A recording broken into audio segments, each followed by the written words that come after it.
තස්ස භගවතෝ අරහතෝ සම්මා සම්බුද්දස්ස නමෝ තස්ස භගවතෝ අරහතෝ සම්මා සම්බුද්දස්ස නමෝ තස්ස භගවතෝ අරහතෝ සම්මා සම්බුද්දස්ස. ගෞරවනීය ස්වාමීන් වහන්සේලා වරක් ප්‍රමුඛ මහා සංඝරත්නයන් අවසරයි. අද අපි කතා කරන්නට යන්නේ තවත් අලුත් මාතෘකාවක්. මේක හැබැයි මේ අනිෂ්පන්න රූපයක් ලෙස තමයි කියන්නට ඕනේ. මේක උපාදාය රූප ගණයට උපාදාය රූප කොටසට වැටලා තියෙනවා. නමුත් අපි සාමාන්‍යයෙන් උපාදාය රූප 14ක් කියලා කතා කරේ අනිෂ්පන්න රූප අයින් කරපු නිසා. ඉතින් ධර්මයේ හැටියට නම් මේක උපාදාය රූපේ ගණයට වැටෙන්නේ. ඒ වගේම අනිෂ්පන්න රූපේ. නමුත් මේ අනිෂ්පන්න රූපේ සාමාන්‍යයෙන් කියවෙන්නේ මේ මාතෘකාව බලන්න කීපයක් ඇති. අජටාකාශයේ පරිච්ඡේදාවකාශය අවකාශ ධාතුව සහ පරිච්ඡේද රූපය කියන මාතෘකා හතරක් වෙනවා. වරහන් ඇතුලේ රූප පරිච්ඡේද අවකාශය කියලාත් කියනවා. එතකොට මේකේ පොඩි වෙනස්කම් තියෙනවා මේ පදවල. ඉතින් සාමාන්‍යයෙන් අනිෂ්පන්න රූප වලට අපිට හම් වෙන අවකාශ ධාතුව නැත්නම් පරිච්ඡේද රූපය කියන වචනේ. අනිෂ්පන්න රූප. ඒකට තුන දෙනවා අජටාකාශය කියන වචනයක්. ඊට පස්සේ පරිච්ඡේද රූප මේ අවකාශ ධාතු තව කෙනෙක්ක් තමයි පරිච්ඡේද අවකාශය කියන්නේ. ඉතින් මෙතනදී මුලින්ම අපි දැනගන්නට ඕනේ අපි ඉස්සෙල්ලා කලින් කතා කරා අජටාකාශය කියලා මාතෘකාවක් හිටින් නේද? ඒ අර පරමාර්ථ කතාවේදී අජටාකාශය සහ කාලය කියලා පොඩ්ඩක් කතා කරන්න ටිකක් නේද? ඉතින් ඒක දැම්මේ අජටාකාශය කියන එක පරමාර්ථ ධර්මයක් ලෙස දැම්මෙත් නැහැ. ප්‍රඥප්තියක් ලෙස දැම්මෙත් නැහැ. අතරමැදින් තමයි අපි කතා කරේ මතක ඇති නේද? ඉතින් අජටාකාශය කියන එක තේරවාදයේ ලুকু ගැඹුරට ඒක ගැන කතා කරලා අඩුයි යම් කෙටි විස්තරයක් තමයි තියෙන්නේ. ඉතින් ඒකට අපිට කියනවා අජටාකාශය කියලා කියන්නේ අනන්ත ආකාශය. අනන්ත ආකාශය. දැන් විශ්වය කියලා ගත්තමනේ. ඈ? ඔය කියන්නේ දිගටම මේ උඩට හරහට හැම පැත්තටම තියෙන අවකාශය. ඉතින් ඒකේ ආරම්භයක් නැහැ. කාල වශයෙන් ආරම්භයක් අවසානයක් නැහැ තේරවාදයේ හැටියට. ඉමක් කොනක් කියලා එකක් නැහැ. ඉමක් කොනකුත් නැහැ. අනන්තයි කියලා කියන්නේ. අනන්ත අවකාශයක් කියලා කියන්නේ. ඉමක් කොනක් නැති, පරක්තරක් නැති, මුලක් අගක් නැති දෙයක් දැස් තමයි සලකන්නේ. හිස් අවකාශය. නවීන විද්‍යාත්මකව ගත්තම අජටාකාශය කියන එකට තියෙනවා මේ ආරම්භයක්. ඒක අර බිග් බෑන් එකේ ඉන්නේ පටන් ගන්න. ආරම්භයක් තියෙනවා. කෙලවරකුත් තියෙනවා. අජටාකාශයට. ඒක දැන් තාම එක්ස්පෑන්ඩ් වෙවි යන්නේ ඒක හැටියට. නේද? රෙඩ් shift එකෙන් පස්සේ එකට අදහස් ගන්න මේ තාම එක්ස්පෑන්ඩ් වෙවි යන එක. ඉතින් බුදුදහමේ ඊට ඒ බිග් බෑන් තියරි එක එන්න කලින් තිබ්බ අදහස් තමයි මේක කෙලවරක් නැතුව හැමදාම තිබිච්ච යුනිවර්ස් එකක් කියලා. ඉතින් බුදුදහමේ ඉන්නේ එතන. තේරවාදයේ තියෙන්නේ මේ වගේ තැනක අජටාකාශය කියලා ඒක මේ කෙලවරක් නැති හැමදාම තියෙන ධර්මයක් කියන ගති ස්වභාවය. ඒක තමයි ඉඩ. ඒක තමයි මේ සියලුම සංකත පරමාර්ථය පවතින. චිත්තචෛසික රූපේ පවතින මේ අජටාකාශය. චිත්තචෛසික රූප සියල්ලම පවතින අජටාකාශය. සංකත පරමාර්ථය. කෙනෙක් හිතනවා රූපයයි අවකාශයට නම් කතා කරේ කියලා. රූපයත් ඉතින් නාමය, සිත, චිත්තචෛසිකයෝ. ඒක රූපය ඇසුරු කරනවානේ. ඉතින් රූපය ඇසුරු කරනවා කියන්නේම යම් කිසි අවකාශයකට යම් සම්බන්ධයක් තියෙනවා කියන එක. මේ අහවල් තැන තියෙන්නේ කියලා අපිට පෙන්වන්න පුළුවන් උනේ ඒකනේ. සිත කියන එක. රූපය ඇසුරු කරන් තියෙන්නේ හැබැයි. ඉතින් ඒ අජටාකාශය තමයි හිස් භව. ඒ හිස් භවයේ තමයි මේ සංකත පරමාර්ථය පවතින්නේ. හිස් භවයේ තමයි සංකත පරමාර්ථය පවතින්නේ. ඉතින් ඒක ස්වභාව ධර්මයක් ලෙස ථේරවාදයේ සලකන්නේ නැහැ. ස්වභාව ධර්මයක් ලෙස සලකන්නේ නැහැ. සෝහි සයන් සරූපතෝ අලුබ්බ අනුපලබ්බමානෝ. සමන් ස්වરૂප වශයෙන් ලැබෙන්නේ නැහැ. මොකද්ද ස්වરૂපතෝති පරමත්ත ස්වභාවතු. පරමාර්ථ ස්වභාවයක් ලෙස මේක ලැබෙන්නේ නැහැ. නමුත් ඒක තියෙන බව වැටහෙනවා සූර්යාලෝකේ චන්ද්‍රාලෝකේ නිසා. ඒක තමයි තේරවාදී අදහස. නිසා මේක පරමාර්ථයක් ලෙස සලකන්නේ නැහැ තේරවාදී. පරමාර්ථ ස්වභාවයක් නෙවෙයි. ඒ වගේම මේකේ හට ගැනීමක් අවසානයක් නෑ. සහජාත ධර්ම සමග හට ගන්න දෙයක්වත් නෙවෙයි මේක. නිසා මේක පරමාර්ථයක් ලෙස සලකන්නේ නැහැ. හැබැයි මේක තමයි සියලු සංකතයන් පවතින ඉඩ. ඉඩ. ඒතර ප්‍රශ්නයක් එන්න පුළුවන් මේ අජටාකාශය කියලා කියන්නේ මේ හිස් අවකාශය ප්‍රඥප්තියක්ද? පරමාර්ථයක් නෙවෙයි ඒක ප්‍රඥප්තියක්ද? ඒක ස්වභාව ලක්ෂණයක් නැති නිසා පරමාර්ථයක් ලෙස නම් කරේ නැහැ. හැබැයි ඒකට ප්‍රඥප්තියක් කියලාත් නැහැ. ප්‍රඥප්තිය කියන නම හම් වෙන්නේ අපිට අජටාකාශයට. ඒකට කියන්නේ සුදුසු නෑ. ඒකට සුදුසු නෑ කියන්නේ. මොකද හේතුව ඒක හිතෙන් ගොඩනගාගත්ත අදහසක් නෙවෙයි. අජටාකාශය කියන එක හිතෙන් හදාගත්ත එකක් නෑ. ඒක තියෙන හිස් බවක්. ඒකට පරමාර්ථ ගති ස්වභාවයක් පඨවිය ආපෝ තේජෝ වගේ ගති ස්වභාවයක් දෙන්නට බැරි නිසා පරමාර්ථයල්ලේ සැලකුවේ නැහැ. මේ හිස් අවකාශය කියන එක. එහෙම නැත්නම් ඒක හිතෙන් ගොඩනගාගත්ත දෙයක් නෙවෙයි. තව තර්කයක් එන්න පුළුවන් එහෙනම් දැන් රූපයන්ගේ නැති බව නෙවෙයිද මේ? දැන් අජටාකාශය කියලා කියන්නේ රූපේ හටගන්න විතරනේ. ඒක රූපයන්ගේ නැති බව නෙවෙයිද මේ? හිස් බව කියලා කියන්නේ. නාස්ති ප්‍රඥප්තියද මේ කියලා අහන්න. නාස්ති ප්‍රඥප්තිය කියන එක අපි ගන්නේ යම් කිසි ධර්මයක් ගැන සිතලා ඒයින් පස්සේ නැහැ. ඊට කලින් ඒක නැහැ. ගොඩක් වෙලාවට ඒක පස්සේ නැහැ කියන එක තමයි නාස්ති ප්‍රඥප්තිය කියලා කියන්නේ. ඒ ධර්මයේ නැහැ. ආකින්ච ආකාසානංචායතන හිතේ නාස්තිය. විඤ්ඤා ආකින්චඤ්ඤායතන හිතේ අරමුණ වෙන්නේ. ඒක නාස්ති ප්‍රඥප්තිය කියලා කියන්නේ. එතකොට අවකාශය කියන එක නාස්ති ප්‍රඥප්තියක් නෙවෙයි. අවකාශය කියන එක ධර්මය රූපය හටගන්නට කලින්ම පැවති එකක්. ඒ අවකාශයක් තිබුණ නැත්නම් මේ ධර්මයන්ට හටගන්නට බෑ. ඒ නිසා මේ රූපයන්ගේ නැති බව කියන හිස් මේ නාස්ති හිතෙන් ගොඩනගාගත්ත ප්‍රඥප්තිය අදහසක් නෙවෙයි මේ අජටාකාශය කියලා කියන්නේ. ඒක සත්‍ය වශයෙන්ම පවතින එහි තමයි පරමාර්ථ ධර්මය හටගන්නේ. පරමාර්ථ ධර්මය හටගන්නේ. ඒ නිසා ඒක මේ රූපයන් හට ගැනීමට පෙර පැවතිය යුතු ධර්මයක්. නමුත් ඒක පරමාර්ථයක් ලෙස අපි කතා කරලා නැහැ. ප්‍රඥප්තියක් ලෙස කියලා කියන්න තයිතියක් නැහැ. හැබැයි ගැඹුරින් විමසගෙන යනකොට අපිට වැටහෙනවා මේ අජටාකාශය කියන එක තියෙන්න ඕනේ කියලා. මොකද අජටාකාශයක් තිබුණ නැත්නම් ධර්මයට පවතින්න තැනක් නැහැ. ඒතර ඒකේ ලක්ෂණය වෙන්නේ හිස් බවක්. ඉඩ තමයි ඒකේ ලක්ෂණය. අනිත් ධර්මයන්ට අවකාශ වෙන බව. ඒකේ කෘත්‍යයක් ලෙස ගන්නට වෙන්නේ. ඒ හිස් බව තමයි පේන්නට තියෙන්නේ. මේ අජටාකාශයේ තියෙනවා කියන එකට හොඳම ප්‍රායෝගික උදාහරණයක් තමයි පීඩනය කියන එක. පීඩනය. දැන් අපි ගන්නකො යම් කිසි අවකාශයක වායුවක් දරවලා තියෙනවා. ඊට පස්සේ මේ අවකාශය එන්න අඩු කරනවා. මොකද වෙන්නේ?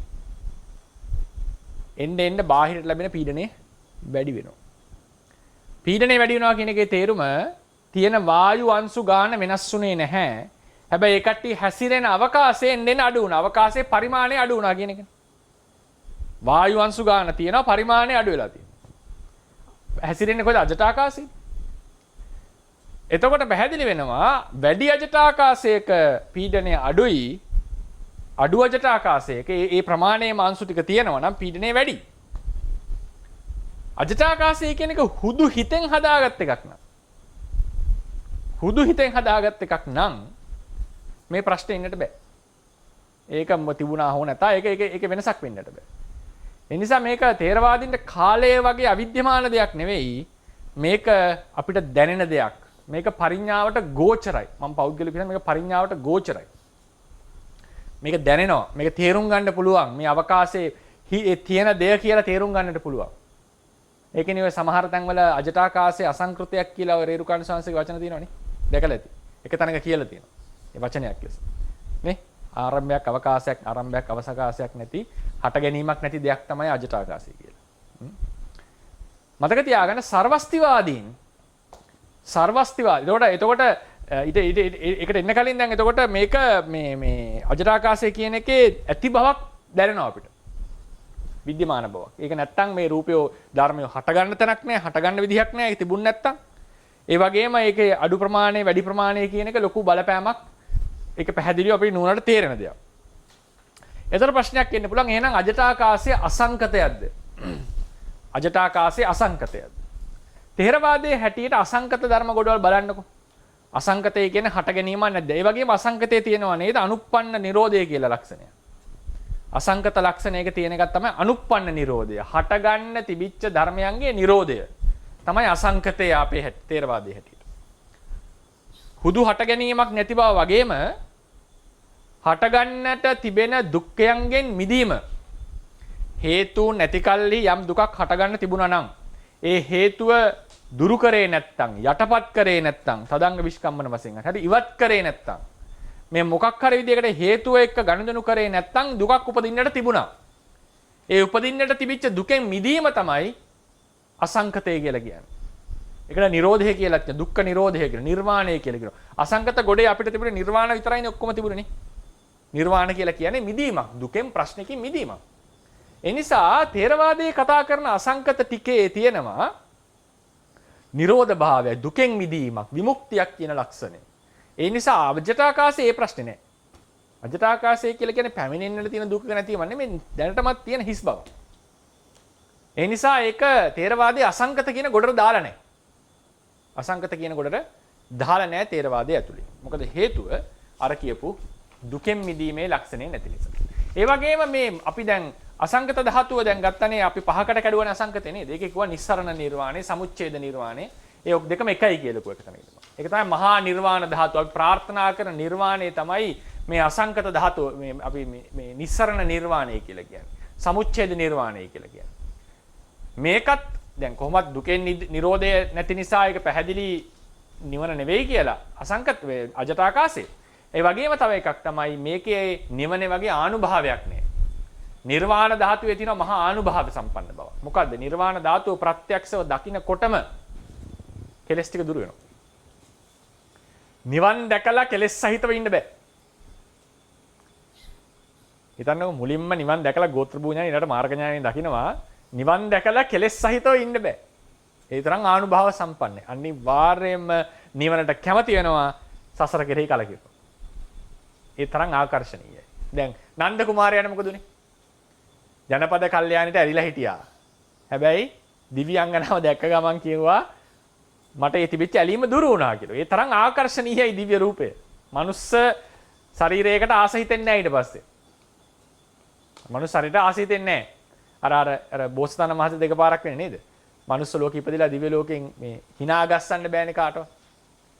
ඒ තියෙන ජාතක කතාවක් අන්තිමට දිව්‍ය ලෝකයෙන් නළුවෙක් ඇවිල්ලානේ මේ අර බාගේ මේවා කරලානේ hina වෙන්නේ. මූණෙන් භාගයක් නටනවා hina වෙනවා, මූණෙන් භාගයක් නිකන් ඉන්නවා. ඒ වගේ අමුතු මේකක් දැම්මම තමයි hina ගියා කියලා කියන්නේ. මනුස්ස ලෝකයේ තිබිච්ච ජෝක්ස් වලට විහිළු වලට hina යන්නේ නැහැ. උන්වහන්සේට දිව්‍ය ලෝකෙම ඇවිල්ලා hina ගස්සන්න ඕනේ. මොකද ඒ තරම් එක ප්‍රණීතයි ඒ වින්දනේ.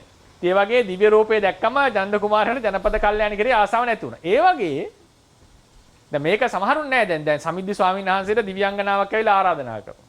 එකතු වෙන්න කියලා. උන්වහන්සේ ඒකට ඇලෙන්නේ නැහැ. ඒ කියන්නේ ඉති දිබ්බේසු කාමේසු සතින් රතින් සෝනාදි ගච්ඡති කියලා දම්පදේ ගාතාව. ඒ කියන්නේ මේ ඒ වගේ එකටනේ. ඒ කියන්නේ දිව්‍ය සැපේටවත් ඇලෙන්නේ නැහැ සමහරලාට. හිත දියුණු කරොත්. හැබැයි නිවනේ තියෙන එක තමයි එහෙම බෑ. නිවන දැක්කොත් සසරට කලකිරෙනවමයි.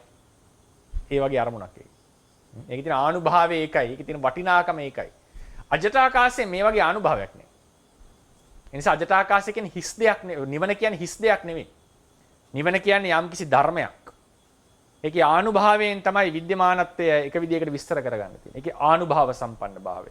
හිස් අජටාකාශයලාක වෙනස් වෙන්නේ නිසා. හිස් අජටාකාශය දැක්ක කියලා තේරුම් ගත්ත කියලා මොකක්වත් වෙලා නැහැ අපේ හිතට. නිවන දැක්කම ප්‍රත්‍යක්ෂ කරාම කෙලස් දුරු වෙනවා ආරම්භණයම. ඒක විශේෂ අවස්ථාවක්. ඒ නිසා මහා නිර්වාණ ධාතුවයි අජටාකාශයේ සමාන නැහැ.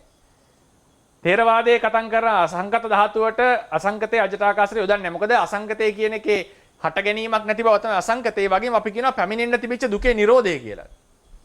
හැබැයි දැන් මේක පරිඤ්ඤය නම් මේක නුවණට තේරෙන දෙයක් තේරුම් ගන්න පුළුවන් මේක ඇති බව. මේක ඇති බව තේරුම් ගන්නට පුළුවන්. එසේ ඇති කල්හි ආරම්භයකුත් නැත්තම් අවකාශයේ අවසානයකුත් නැත්තම් ඉමක් කොනකුත් නැත්තම්. ඒ කියන්නේ අටුවාවේ කොච්චර දුර අර මුගලන් සාංශ ගියා කියලා කරන්නේ. ඉම හොයන්න කෙලවර හොයන්න. මුගලන් සාංශ. මුගලන් සාංශ වඩිනවා. ඉම හොයන්න. කාලයක් ගියාට පස්සේ මොකද උනේ හොයාගන්න බැරි වුණා කියනවා. අවසානයේ පිරිනමන පාන හදපු වෙලාවේ බුදුරණන්සේ ගෙන්න ගත්තා කියලා කියන්නේ මේ මුළු බ්‍රහ්ම ලෝකේ දක්වාම අබෑට මොකද අබෑටද කොහෙද පුරවලා ගෝණියක දාගෙන කවුරු හරි එක දිහාවට ගිහිලා පැමිණෙන එක මනුස්ස ලෝකෙට එක අබෑටේ දා ගියත් ඒ දිශාවේ තවත් අබෑට තියෙනවා දාන්න ලෝකවල පෘථිවියවල ඉතිරි වෙනවා කියලා කියනවා. කෙලවරක් නැහැ කියන එක. පල්ලෙහාටත් එහෙමයි. පල්ලෙහාට දැම්මොත් මේ මහා මේරුව වගේ පල්ල දැම්මත් නතර වෙන්නේ නැතුව හැමදාම යනවා කියලා කියනවා. ඒ තරම් එකේ කෙලවරක් නැහැ කියන්නේ. ඉතින් ඒ විදිහට බැලුවා මේක අනන්තයි කෙලවරක් නැහැ. ඉතින් ඒක එහෙමනම් ආරම්භයක් නැහැ අවසානයක් නැහැ හිස් බවක් ඇත්ත. නමුත් ඒක මට දෙන පරිඤ්ඤයයි මේක තේරුම් ගන්න පුළුවන් මේක ඇති බව. හිස් බවක් ලෙස තේරුම් ගන්න පුළුවන්. ඒ ඇති බව නිසා ආරම්භයක් අවසානයක් නැති නිසා මේකට අසංකතයක් කියලා කියන්න සුදුසු නැද්ද කියලා ප්‍රශ්නයක් කෙරුවා. අසංකතයක් කියලා කියන්න සුදුසු නැද්ද? මම පෞද්ගලිකව හිතනවා ඒකට අසංකතයක් කියන සුදුසුයි. ඒකට අසංකතයක් කියන සුදුසුයි. ඒ නිසා තමයි රේරුකාණ සංස් එක තැනක ඒක හැමතැනම කියලා නැහැ.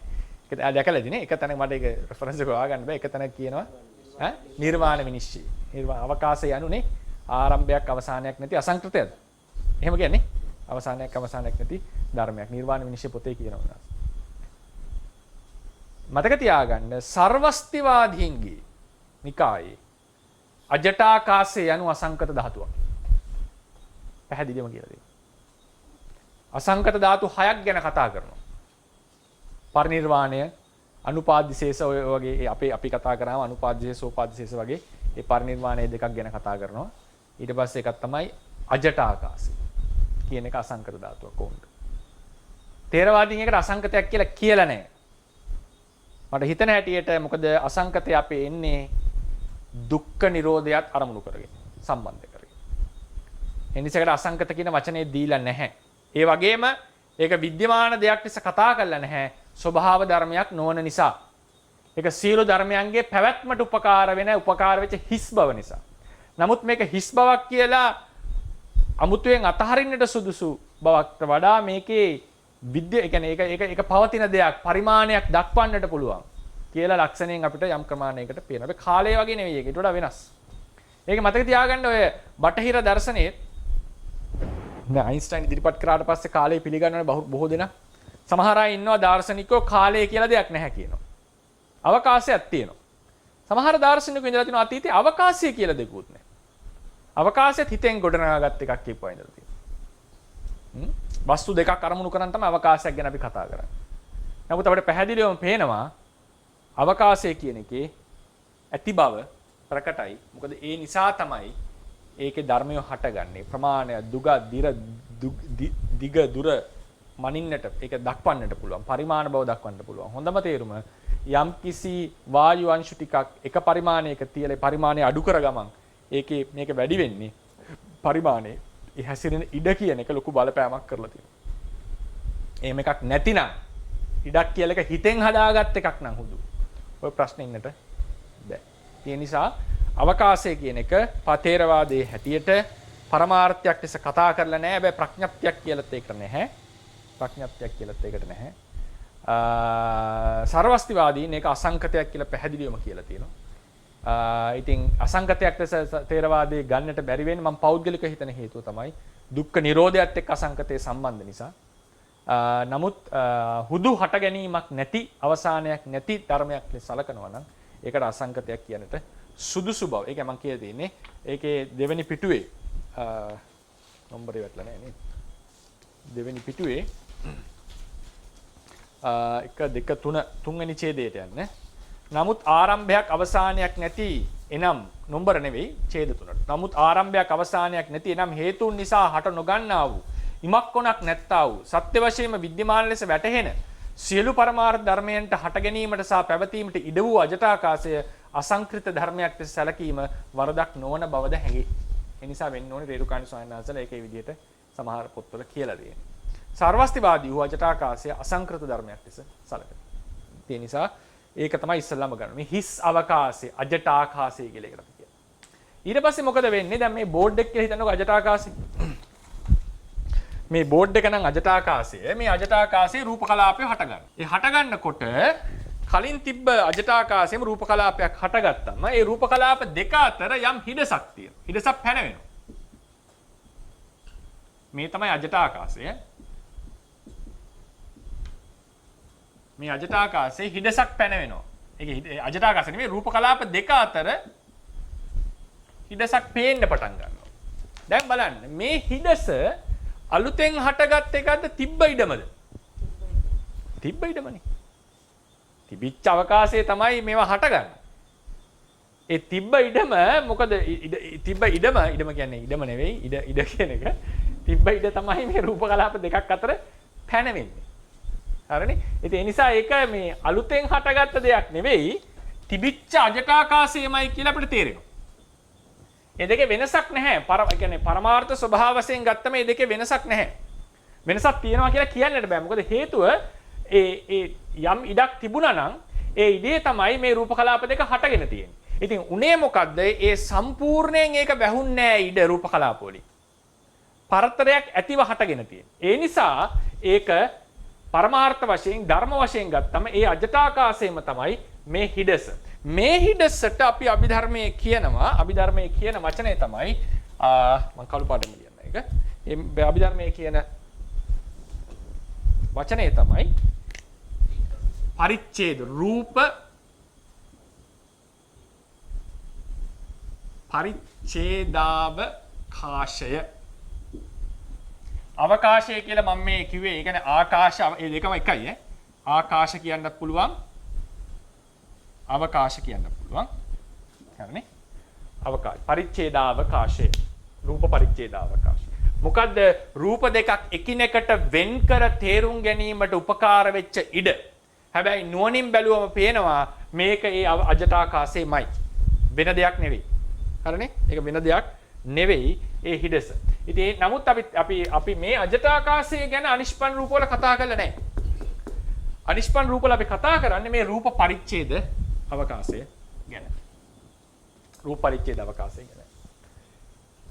එතකොට ප්‍රශ්නයක් එන්නේ ඇයි මේ පරිච්ඡේද අවකාශය රූප පරිච්ඡේද අවකාශය කන කතා කරලා තියෙන්නේ. මේකට තව නමක් තමයි ඒකට ලියනවා. අපි තව නමක් තමයි අවකාශ ධාතුව. නැත්නම් ආකාශ ධාතුව. ඊට පස්සේ කියනවා තව එකක් තමයි පරිච්ඡේද රූපය. පරිච්ඡේද රූපය. මේ තුනම මේ නම් තුනම යොදන්නට පුළුවන් මේ හිඩසට. මේ තන් තුනම යොදන්නට පුළුවන් මේ හිඩසට.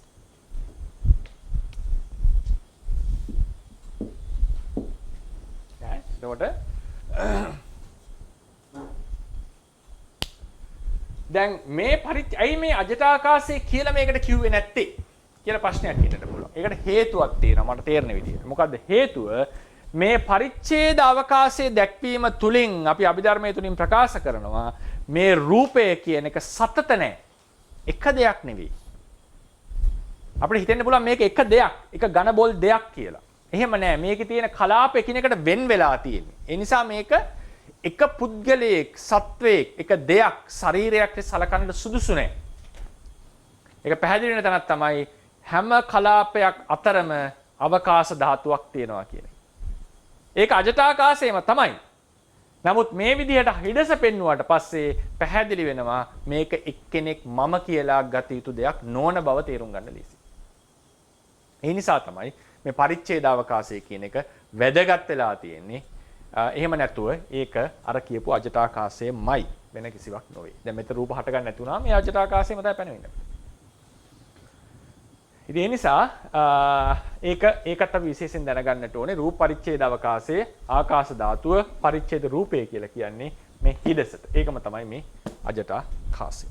ඊළඟට අභිධර්ම අටුවා වෙන පාඩයක් විස්තර කරමින් ටීකාවේ විස්තරයක් දෙනවා මූල ටීකාවේ. සමහර තැන්වල මේ රූප කලාපයෝ අපි ටිකක් පාඩ කීපයකින් අදමු. මේ රූප කලාපය ලොකුට ඇඳොත් රූප කලාපයක්. තව කලාපයක්. ඊළඟට තව එකක්.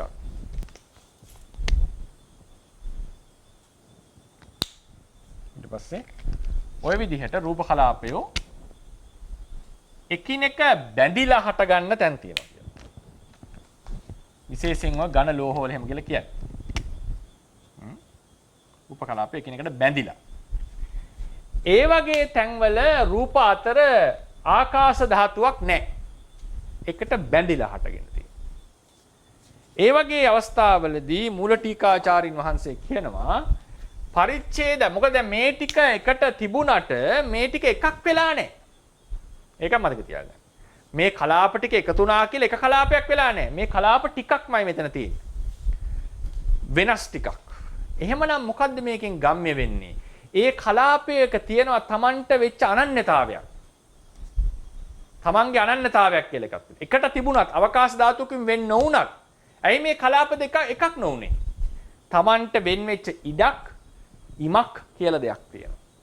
ඉඩ තමන්ට වෙන් වෙච්ච වපසරියක් තියෙනවා. මායිමක් තියෙනවා. ඒ මායිම තමන්ගේ වෙන් වෙච්ච මායිමට කියනවා පරිච්ඡේද රූපය කියලා. පරිච්ඡේද රූපය. ඒ තමන්ගේ ඉම වෙන රූපයකින් තමන් වෙන් වෙච්ච ඒ ඉමට කියනවා පරිච්ඡේද රූපය කියලා.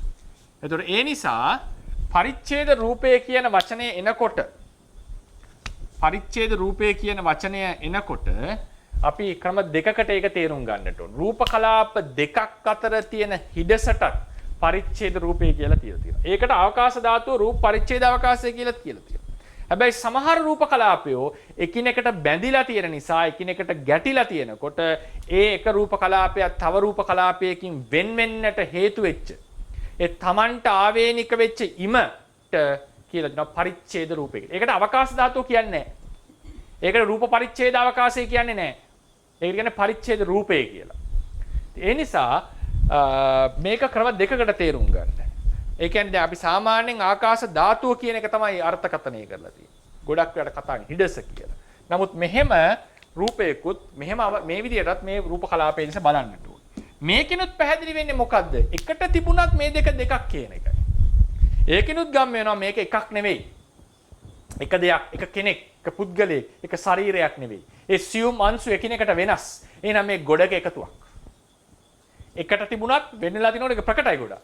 එකට තිබුණත් වෙන් වෙලා තිබුණත් මේක ධර්ම ගොඩක එකතුවක් කියන එකයි මේ ප්‍රකාශ කරන්නට ඕනෙලා තියෙන්නේ. ඒ නිසා මේ පරිච්ඡේද රූපය අවකාශ ධාතුව කියන එක මමත්වයට ගොඩක් විරුද්ධ දෙයක්. මමත්වය දුරු කරන්නට ඊටාම අවශ්‍ය වෙන දෙයක්. ඒ නිසා ඒකත් අපි තේරුම් ගන්නට ඕනේ. මම හිතනවා පැහැදිලි වෙන්නට ඇති කියලා.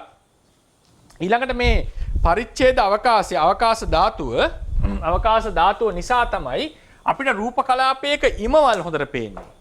දැන් මේක රූප කලාපයක් නම් මේ අවකාශ ධාතුව නිසා තමයි මේ රූප කලාපයේ කෙලවරවල්. මෙතනින් එහාට මේක නැහැ. මෙතනින් එහාට විතරයි රූපේ තියෙන්නේ කියන පැහැදිලි බව ඇති වෙලා තියෙන්නේ අවකාශ ධාතුවෙන් මේ ටික වෙන් වෙලා අවකාශ ධාතුවක් වටේ තියෙන නිසා.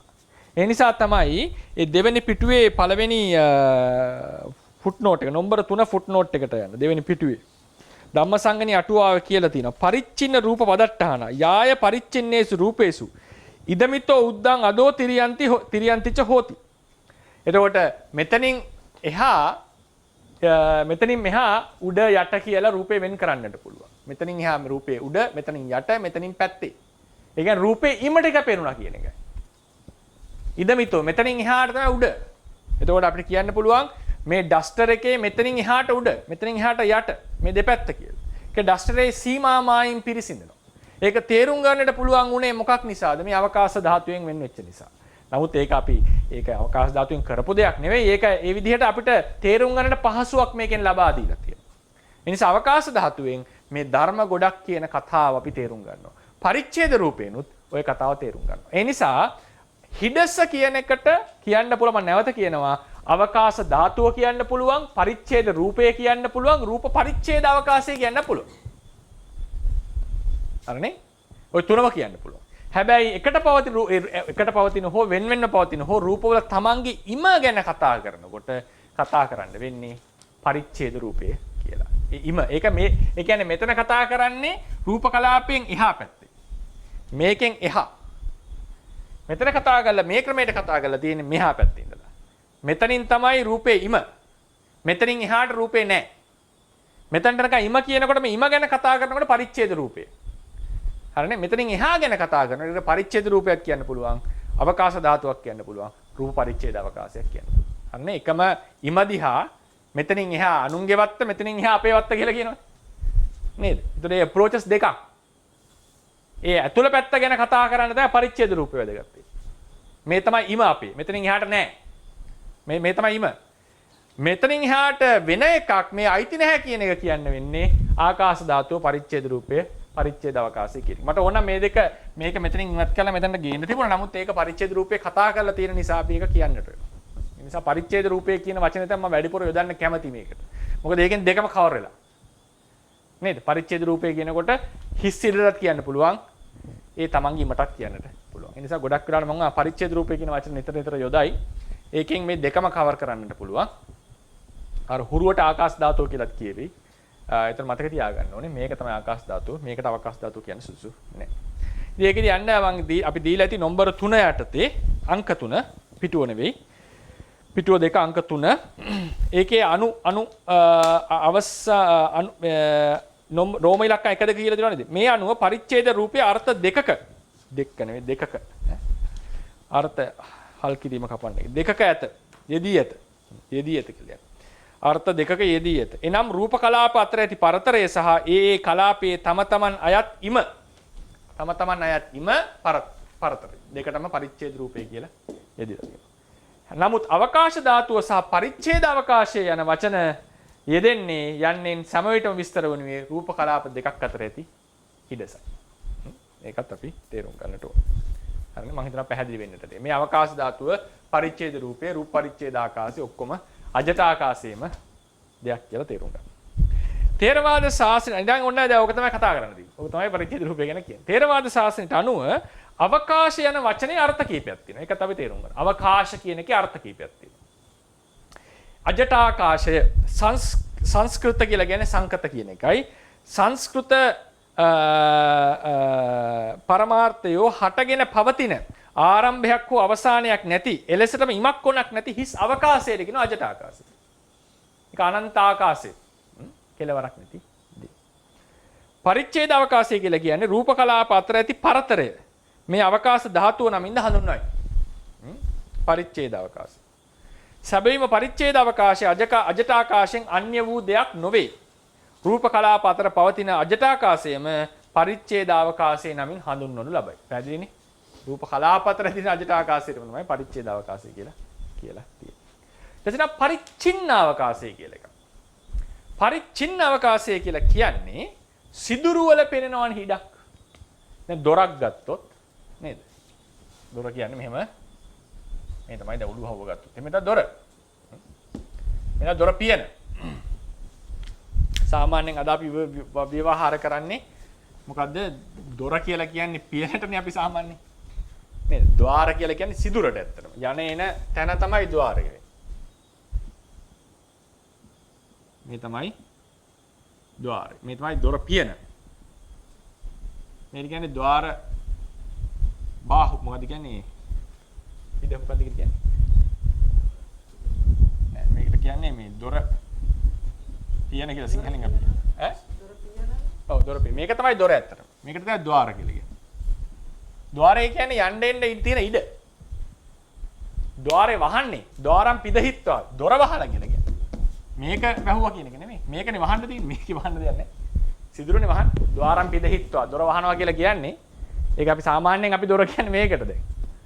ඇත්තටම දොර වෙන්නේ ව්‍යවහාරයේදී මේක. දැන් අද ඉතින් ව්‍යවහාරයක් දැස මේකට අවිලා ඉතින් අපිට ඒක වැරදි කියන්න බෑ. ඒක ව්‍යවහාරයේ යූසේජ් වල නේ හැමෝම දන්නවනේ ඒක. ඉතින් සාමාන්‍යයෙන් පාලියේ ద్వාර කියන්නේ මේ ඉඩ මේකට කියන්නේ මේකට වචනයක් තියෙනවා මේ ద్వාරේ වහන එක මේ පියනට. ద్వාරම් පිදහිත්වා කියන්නේ දොර වැහුවා කියන එක. ඉතින් මේක වැහුවොත් එහෙම දොර වැහුවා කියන එක. පිදහනක් ద్వාර පිදහනක් වගේ ඉන්නවා. ඉතින් මේ දොරක එහෙම තියෙනවා නම් ගොම දොර කියලා කියන්නේ මේකට.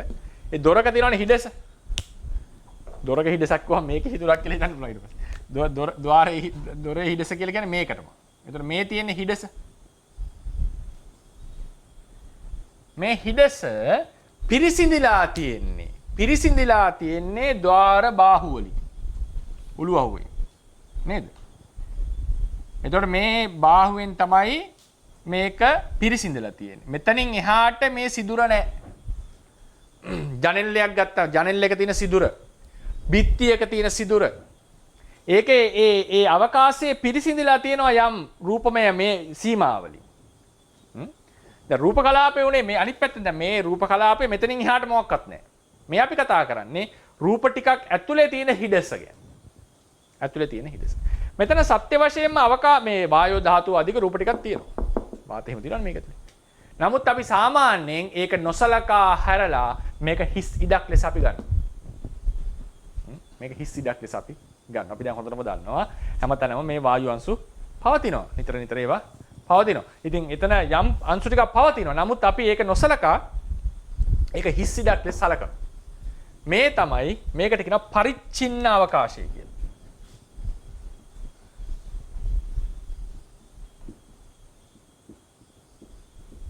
පරිච්ඡින්න අවකාශය කියලා කියන්නේ සීමා මායිම් වලින් පිරිසිඳපු අවකාශය.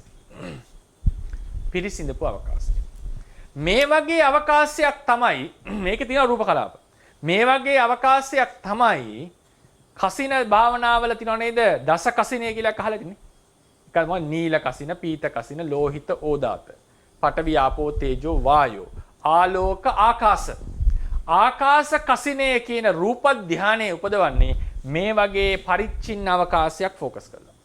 පරිච්ඡින්න අවකාශය දිහා බලලා ඒ අනුසාරයෙන් තමයි ආකාශ කසිනේ කියන රූපාවචර ධානය උපදවන්නේ. මේ ආකාසානංචායතනෙ නෙවෙයි. ආකාශ කසිනේ කියලා එකක් තියෙනවා. දස කසිනවල. ඒක උපදවන්නේ පරිච්ඡින්න අවකාශය දිහා බලලා. පරිච්ඡින්න කියලා කියන්නේ යම් කිසි දෙයකින් පිරිසිඳුණු සිදුරක මායිම් වලින් පිරිසිඳුණු ලබන අවකාශය. සිදුරක මායිම් වලින් පිරිසිදු ලබන අවකාශය. හරිනේ. මේ අවකාශය විදර්ශනාවටත් අරගෙන තියෙනවා. විදර්ශනාවට. මොකද්ද? ධාතු විභංග සූත්‍රයේදී බුදුරජාණන් වහන්සේ කියන්නේ ච ධාතුරෝ බික්ඛු අයම් පුරිසු. පඨවි ආපෝ ධාතු හයක් තමයි පුරුෂයා කියලා. පඨවි ආපෝ තේජෝ වායෝ ආකාශ විඥාන. ආකාශ විඥාන මොකක්ද ආකාශය කියලා කියන්නේ? නාස් කුහරය, මුඛ කුහරය ආදී ශරීරයේ තියෙනවා නම් කුහර ටිකක්. ඒ තමයි ආකාශ ධාතුව කියලා කියන්නේ. ආකාශ ධාතුව. ඒකේ වාතය තියෙන්නට පුළුවන්. වාතේ උද්දංගම, අදෝගම, ඊට පස්සේ අංගමංගානුසාරී කියලා වෙනම වායෝ ධාතුව අපි කුච්චිසේ, කොට්ටාසේ කියලා අපි කතා කරනවා. ඒ වායෝ අධික. ඉතින් අර සිදුරු කියන ඒවල ඒ අපි අවකාශ ධාතුවත් කියන්නේ වායු ධාතුවක් සියුම් රස තියනවා කියන එක පැහැදිලි. නමුත් ඒ ධාතුව ඒවා ගැන නොසලකා අර තියෙන සිදුරු ගැන අපි කතා කරලා තිනවා. ඒකට තමයි අවකාශ ධාතුව, ආකාශ ධාතුව කියලා විපස්සනා වෙදි කතා කරන්නේ. ඒ ආකාශ ධාතුවත් සත්වයේ පුද්ගලයක ආත්මයක් නෙවෙයි කියලා මනසිකාර කරන්නට ඕන. ඒ නිසා මේ පරිච්ඡින්න අවකාශයේම තව එක්තරා අවස්ථාවක් තමයි විදර්ශනාවේදී ඒ විශේෂයෙන් රූප කලාප නැති ප්‍රකට රූප කලාප නැති තැන් අරගෙන හිස් අවකාශය ලෙස සලකලා තියෙනවා. ආකාශ ධාතුව කියලා එකට කියනවා. මම කියන්නේ ඒකේ තුනේ අවසාන පිටුවේ නම්බර 3 යටතේ ඇති අවසානයේ නාස් කුහර, මුඛ කුහර ආදී පවතින පරිච්ඡින්න අවකාශයේම අවකාශ ධාතුව ලෙස විදර්ශනා භාවනාවේදී සලකනු ලබයි. ඊට පස්සේ කසිනුග්ගාටි මාවකාශය. කසිනුග්ගාටි මාවකාශය. ඒක ඉන්නේ කසනුග්ගාටිම කියලා ඉන්නේ. කසිනුග්ගාටිම. කසිනුග්ගාටිම කියලා කියන්නේ කසිනේ උගුල්ලපු තැන කියන එක. කසිනුග්ගාටිම. එහෙම තමයි ඒ කසිනුග්ගාටිම අවකාශය කියලා කියන්නේ කසිනය උගුල්ල වීම තුලින් ලබන අවකාශය. කසිනුග්ගාටිම ආකාශය. අවකාශය. කසිනුග්ගාටි කසිනය උග්ඝාටනය කිරීම තුලින් ලබන අවකාශය. ඒක තමයි දැන් සාමාන්‍යයෙන් කසිනුග්ගාටිම ඉම කියන එක මේ මයන්නේ අර්ථයක් නැහැ. කසිනුග්ගාටි කියන එකයි වචනේ. දැන් ඔන්න පටිභාග නිමිති අපි තුමු රූප නීල කසිනෙන් ධානය ඉපදෙවුවා කියලා. මේ නීල කසින. නීල කසින දිහා බලාගෙන උපදවගෙන භාවනා කරගෙන යනකොට කසින නිමිත්ත දිහා බලලා ඉස්සලා මේක පේන්න පටන් ගන්නවා. ඇස් දෙකෙන් පේන්න වගේ ඇස් වහගෙන ඉන්නකොට. ඒතන කියන උග්ඝා නිමිත්ත කියලා. ඒ වෙලාවේ කසිනේ බලන එක නවත්තන්න ඕනේ. අපි ගිහලා අපිට පුළුවන් කුටි නම් භාවනා කරන්න. Taman කැමති නැහැ. ඊට පස්සේ ඒක දිහා ඒකත් නැවත භාවනා කරගෙන ඉන්නවා පටිභාග නිමිත්ත කියලා. ඒක ඉතා පිරිසුදු නිමිත්තක්. ඒ නිමිත්ත ඒතකොට උපචාර සමාධියත් ලැබෙනවා. ඒකෙන් නැවත භාවනා කරන් යනකොට ඒක අරමුණු කරගෙන අර්පණාවට පැමිණෙනවා. ඒතකොට ධානයටපත් වෙනවා. ඒතකොට නිමිත්ත පටිභාග නිමිත්තමයි. දැන් මේකෙන් ප්‍රථම, ද්විතීය, තෘතීය, චතුර්ථ, පංචම ධානය උපදවලා ඊට පස්සේ මේ නිමිත්ත රූප නිමිත්තක් මේ රූපයක නිමිත්තක් සහ රූපේ කෙරෙහි ආසාව දුරු කළා අරූප ධානයක් අරූප භවයේ උපදින්නට හේතු වෙන ධානයක් ලබන්නට භාවනා කරනකොට මෙයා මොකද කරන්නේ මේ ධානලාභියා මේ නිමිත්ත මෙනෙහි කරන්නේ ඒක ඉග්නෝර් කරනවා හිතෙන්. ඒක මෙනෙහි නොකර මේ කසිනුග්ඝාටි මේක ප්‍රඥප්ති ධර්මයක් මේක. වැටෙන්නේ ප්‍රඥප්තිය. ඒ ප්‍රඥප්තිය යම් තැනක තියනවා වගේ වැටහෙනවනේ. ඒ ප්‍රඥප්තිය හිතෙන් ඉවත් කරනවා. ඒක මානසිකාර නොකර හිටියම ඒ ප්‍රඥප්තියේ තිබිච්ච තැන තියෙන හිස් බව, ඒ රූපයන්ගේ ඒ ප්‍රඥප්තිය නැති බව, රූපයක නිමිත්ත නැති බව අපි මෙනෙහි කරන්න පටන් ගන්නවා. එහෙම නැත්නම් ඒ ප්‍රඥප්තිය යම් අවකාශයක තිබුණා නෙවෙයි. ඒ ප්‍රඥප්තිය තිබුණායස යම් තැනක වැටහෙනවා නම් ඒ ප්‍රඥප්තිය නැති බව අරගෙන එතන වැටේ ඒ තිබුණායයි සලකන අවකාශයේ හිතට අරමුණු කරන්න පටන් ගන්නවා. එතකොට මේ ප්‍රඥප්තිය දැන් මේ නිමිත්ත නැත්තම් මොකද වෙන්නේ? මෙතන තිබ්බනේ හිස් බවක් කියලා. හරිනේ? එතකොට ඒ වැටහෙන අවකාශය මෙනෙහි කරන්නට පටන් ගන්නවා. ඒ වැටහෙන අවකාශය මෙනෙහි කරන්නට පටන් ගන්නවා. ඒක ප්‍රඥප්තිය. ඒක ප්‍රඥප්තිය. ප්‍රඥප්ති අවකාශය. ඉතින් ඒ අවකාශය අනන්ත අවකාශය අනන්ත. මොකද මේ අනන්ත අජටාකාශය එක්ක සම්බන්ධ කරලා මෙනෙහි කරන. නැතු ඒකේ අනන්ත භාවයක් නෙවෙයි. අනන්ත අවකාශය කියලා මෙනෙහි කරන්න පටන් ගන්නවා. ඒ නිසා ඒ ලැබිච්ච අජටා මේක නැති කිරීම මේක මනසිකාර නොකිරීම තුල ලැබුණා නම් යම් අවකාශයක් ඒ අවකාශය මම නිකන් ෆීඩ් කරලා තිබ්බොත් ඒ අවකාශය තමයි කසිනුග්ඝාටි මාකාශය කියලා කියන්නේ. මේක ප්‍රඥප්තියක්.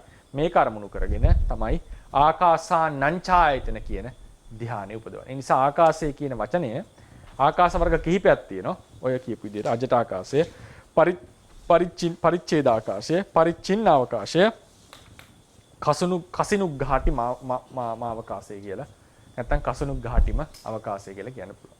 ඉතින් මේක තමයි මේ ආකාශ ධාතුව ගැන අපිට කතා කරන්නට තියෙන්නේ. අපි කතා කරා අජටාකාශය ගැන, පරිච්ඡේද රූපය ගැන, ආකාශ ධාතුව ගැන, රූප පරිච්ඡින්න අවකාශ, රූප පරිච්ඡේද අවකාශය ගැන. ඊට පස්සේ විශේෂයෙන්ම ආකාශ වර්ග 4ක් ගැන කතා කරා. අජටාකාශය, රූප පරිච්ඡේද අවකාශය, පරිච්ඡින්න අවකාශය, ඊට පස්සේ කසිනුග්ඝාටිම ආකාශය කියලා 4ක් කතා කරා. මේකෙන් අපිට ඉදිරියේදී වැදගත් වෙනවා විශේෂයෙන්ම අජටාකාශය තේරුම් ගැනීමත් වැදගත්. ඒ වගේම පරිච්ඡේද අවකාශය, පරිච්ඡේද රූපය කියන එක තේරුම් ගැනීම තුළින් අපි තේරුම් ගන්නවා මෙතන එක දෙයක් නෙවෙයි තියෙන්නේ ධර්ම ගොඩක එකතුවක්. ඒ ධර්ම එකිනෙකට වෙන් වෙලා තියෙන්නේ. එකිනෙක සම්බන්ධ වෙලා තිබුණත් ඒවා එකිනෙකට වෙනස් ධර්ම කියන එකයි තේරුම් ගන්නට ඕනේ. මේකෙන් දුර වෙන්නේ මමත්වේ. මොකද හේතුව ධර්ම ගොඩක් රූපස්කන්ධයක් මෙතන තියෙන්නේ. රූප එකතුවක්, ස්කන්ධයක් කියන්නේ සමූහයක් කියන එක. ස්කන්ධ දේශනාව විශේෂයෙන්ම විරුද්ධයි මමත්වයට. මොකද හේතුව අපේ ජීවිතේ මමලා දෙන්නෙක් නැහැ. එක මමයි. ඒක රූප ගොඩක් කියලා මේක මෙනෙහි කරගමන් මම සංඥාව ඉවත් වෙනවා. වේදනා ගොඩක්, වේදනා ස්කන්ධයක්, සමූහයක් කියලා මෙනෙහි කරගමන් මම කියලා කෙනෙක් විඳිනවා කියන එක ඉවත් වෙනවා. මොකද මම කියලා දෙන්නෙක් නැහැ කියන එක අපි හැමෝම පිළිගන්න දෙයක්. ඒක අපේ විඥාණයට අදහස් හිතට කැවිලා තියෙනවා. ඒ නිසා එයින් රූපය මම නෙවෙයි කියලා තේරුම් ගන්නට තියෙන හොඳම දෙයක් තමයි මේ රූප කලාපය එකිනෙකට වෙන් වෙලා තියෙනවා කියන එක තේරුම් ගන්න ඕන. ඒ කියන්නේ එක දෙයක් නෙවෙයි කලාප සමූහයක් තමයි මේ ශරීරයක් ලෙස හැදිලා තියෙන්නේ.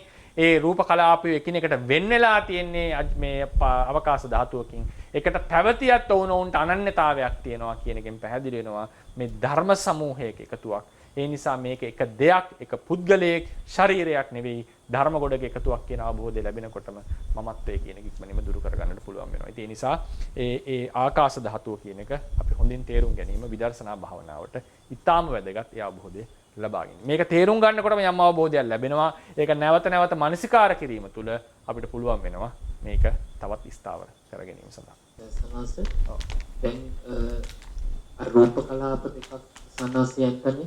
එතකොට ඒකේ පහළ කොටසේ එකට සම්බන්ධ වෙලා තියෙන තැන පරිච්ඡේද රූපය කියන එක දැන් ප්‍රකටයි. ඒක දැන් ඒක එකට සම්බන්ධ වෙලා වෙන වෙන තැනින් මේක පේන්නේ. ඔව්. දැන් උදේකේදී අර වෙන වෙනම තියෙනකේදී අතර තියෙන අවකාශ රූපය. එතකොට දැන් අපි ඒක එහෙම තියෙනකොට දැන් මොකක් හරි භාණ්ඩයක් ද්‍රව්‍යයක් ගත්තට පස්සේ ඒක සම්පූර්ණයෙන් අපිට ඒක වෙනසක් පේන්නේ නැහැ. ඒක සම්පූර්ණව තියෙනවනේ එතකොට. එතකොට ඒ කියන්නේ මේ වගේ හිතසක් පේන්නේ නැහැ අපිට. ඒක කොහොමද අරක දැන් තේරුම් ගන්නේ මොකක්ද ඒක එතකොට මේක ඊටාම සියුම්ම තියෙන්නේ. ඒ නිසා ඇහැට ඒක ගෝචර නැහැ. ඇහැට සෙන්සිටිව් නැහැ. ප්‍රශ්නේ හොඳයි. ඒ කියන්නේ සාමාන්‍යයෙන් අහන ප්‍රශ්නේ තමයි දැන් මේක වෙන් වෙලා නම් තියෙන්නේ මේ හැමතැනම හිඩස් පේන්න එපා අපිට. හිඩස් පේන්නේ නැත්තේ. ඒක ඒතකොට නැත්තම් හිල් වගේ තියෙන සම්බන්ධ වීම කොහොමද? සම්බන්ධ වීමක් තියෙනවා වගේ තේරෙනවනේ. ඉතින් ඒක තමයි එක කරුණක් තමයි මේකේ සම්බන්ධ වීම අපි ගන්නේ අර අන්තර්කලාපීය ආපෝ තේජෝ වලින් අපි කතා කරේ එකක්. ඒ වගේ තමයි සම්බන්ධ වෙලා තියෙන ඒක ඝන වෙලා තියෙන. අන්තර්කලාපීය කතාව ඕන වෙන්නේ ඕක නිසා. ඊට පස්සේ මේක පේන්නේ නැති වෙන්න මේ හිඩස පේන්නේ නැති වෙන්න හේතුව තව එකක් තමයි මේක දැන් එක ලේයර් එකක් තිබුණාට යටත් තව තියෙනවා. යටත් තව තියෙනවා. ඒ නිසාත් මෙහෙම ලේයර්ස් ගිහිල්ලා හින්දාත් වැහෙනවා. හරිනේ? එකම පේලියට තිබුණා නම් තමයි හිඩස පේන්න ඕනේ. එහෙමත් නැහැ එකිනෙක වැහිලා. ඊට අනිත් එක තමයි මේක ඊටාම ළඟින් තියෙන සියුම් මේකක් නේ. අපේ ඇහැ ඒ තරම් සංවේදී නැහැ. ඒ තරම් බලන්න.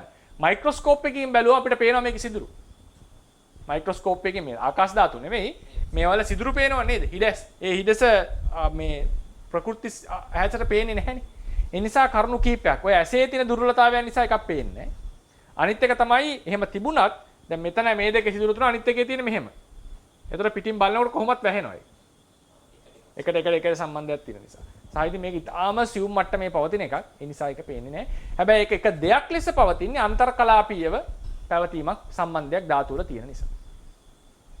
අසරේ සංසේ එතකොට දැන් අර සමහර වෙලාවට යම් කිසි දෙයක දුර්වල ස්ථානයක් පෙන්වන්න කරන වෙලාවල් තියෙනවනේ. ඒ කියන්නේ යම් දැන් ඔය ඊයක එහෙම ගත්තාම සමහරවල් සමහර තැන් ඝනකමයි සමහර තේවල් ටිකක් මේ දෙකට කඩන්න පුළුවන්.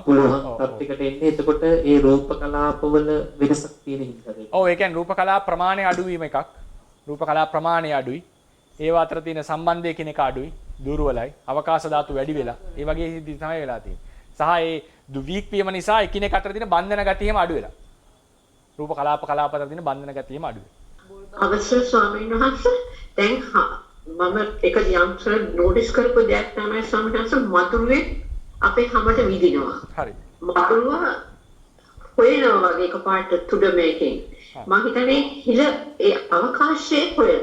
ඊට පස්සේ පේනවා ඊට පස්සේ උගේ ලේ බීලා ඇඟ රතු පාට රමුදෙන් තුවාලයක ඊට පස්සේ ලේ එන්නේ නැහැ. මට හිතෙන ස්වාමීන් වහන්සේ අවකාශයෙන් තමයි තුඩේ යන්නේ කියලා. අනිවාර්යෙන් ඒ ශරීරයේ එහෙම සියුම් තැන් මම හිතන්නේ වෛද්‍ය විද්‍යාවත් කියනවනේ ඒක පොඩි සිදුරු තියෙනවා. ඒක අස්තර තමයි මම හිතන්නේ යහනවා ඇත්තේ මදුරු. අනිවාර්යෙන්. ඒරුවන් සර්ණයි සර්. ලියක් ගත්තොත් අපිට බෝල් බව දැනෙනවා. ඔව්. බර අඩු බවක් දැනෙනවා. දැන් ඔබ වහන්සේ කිව්ව විදිහට පරිච්ඡේද රූප අර ළඟ තියෙන ඒව බර ලෝහ කියවනේ. ඔව්. බර ලෝහ වල එතකොට ඒව ළඟ පිහිටීම නිසා බර වැඩි තමයි ඒකේ කොහොමත් අර ස්කන්ධේ වැඩිමනේ බර ලෝහ වල.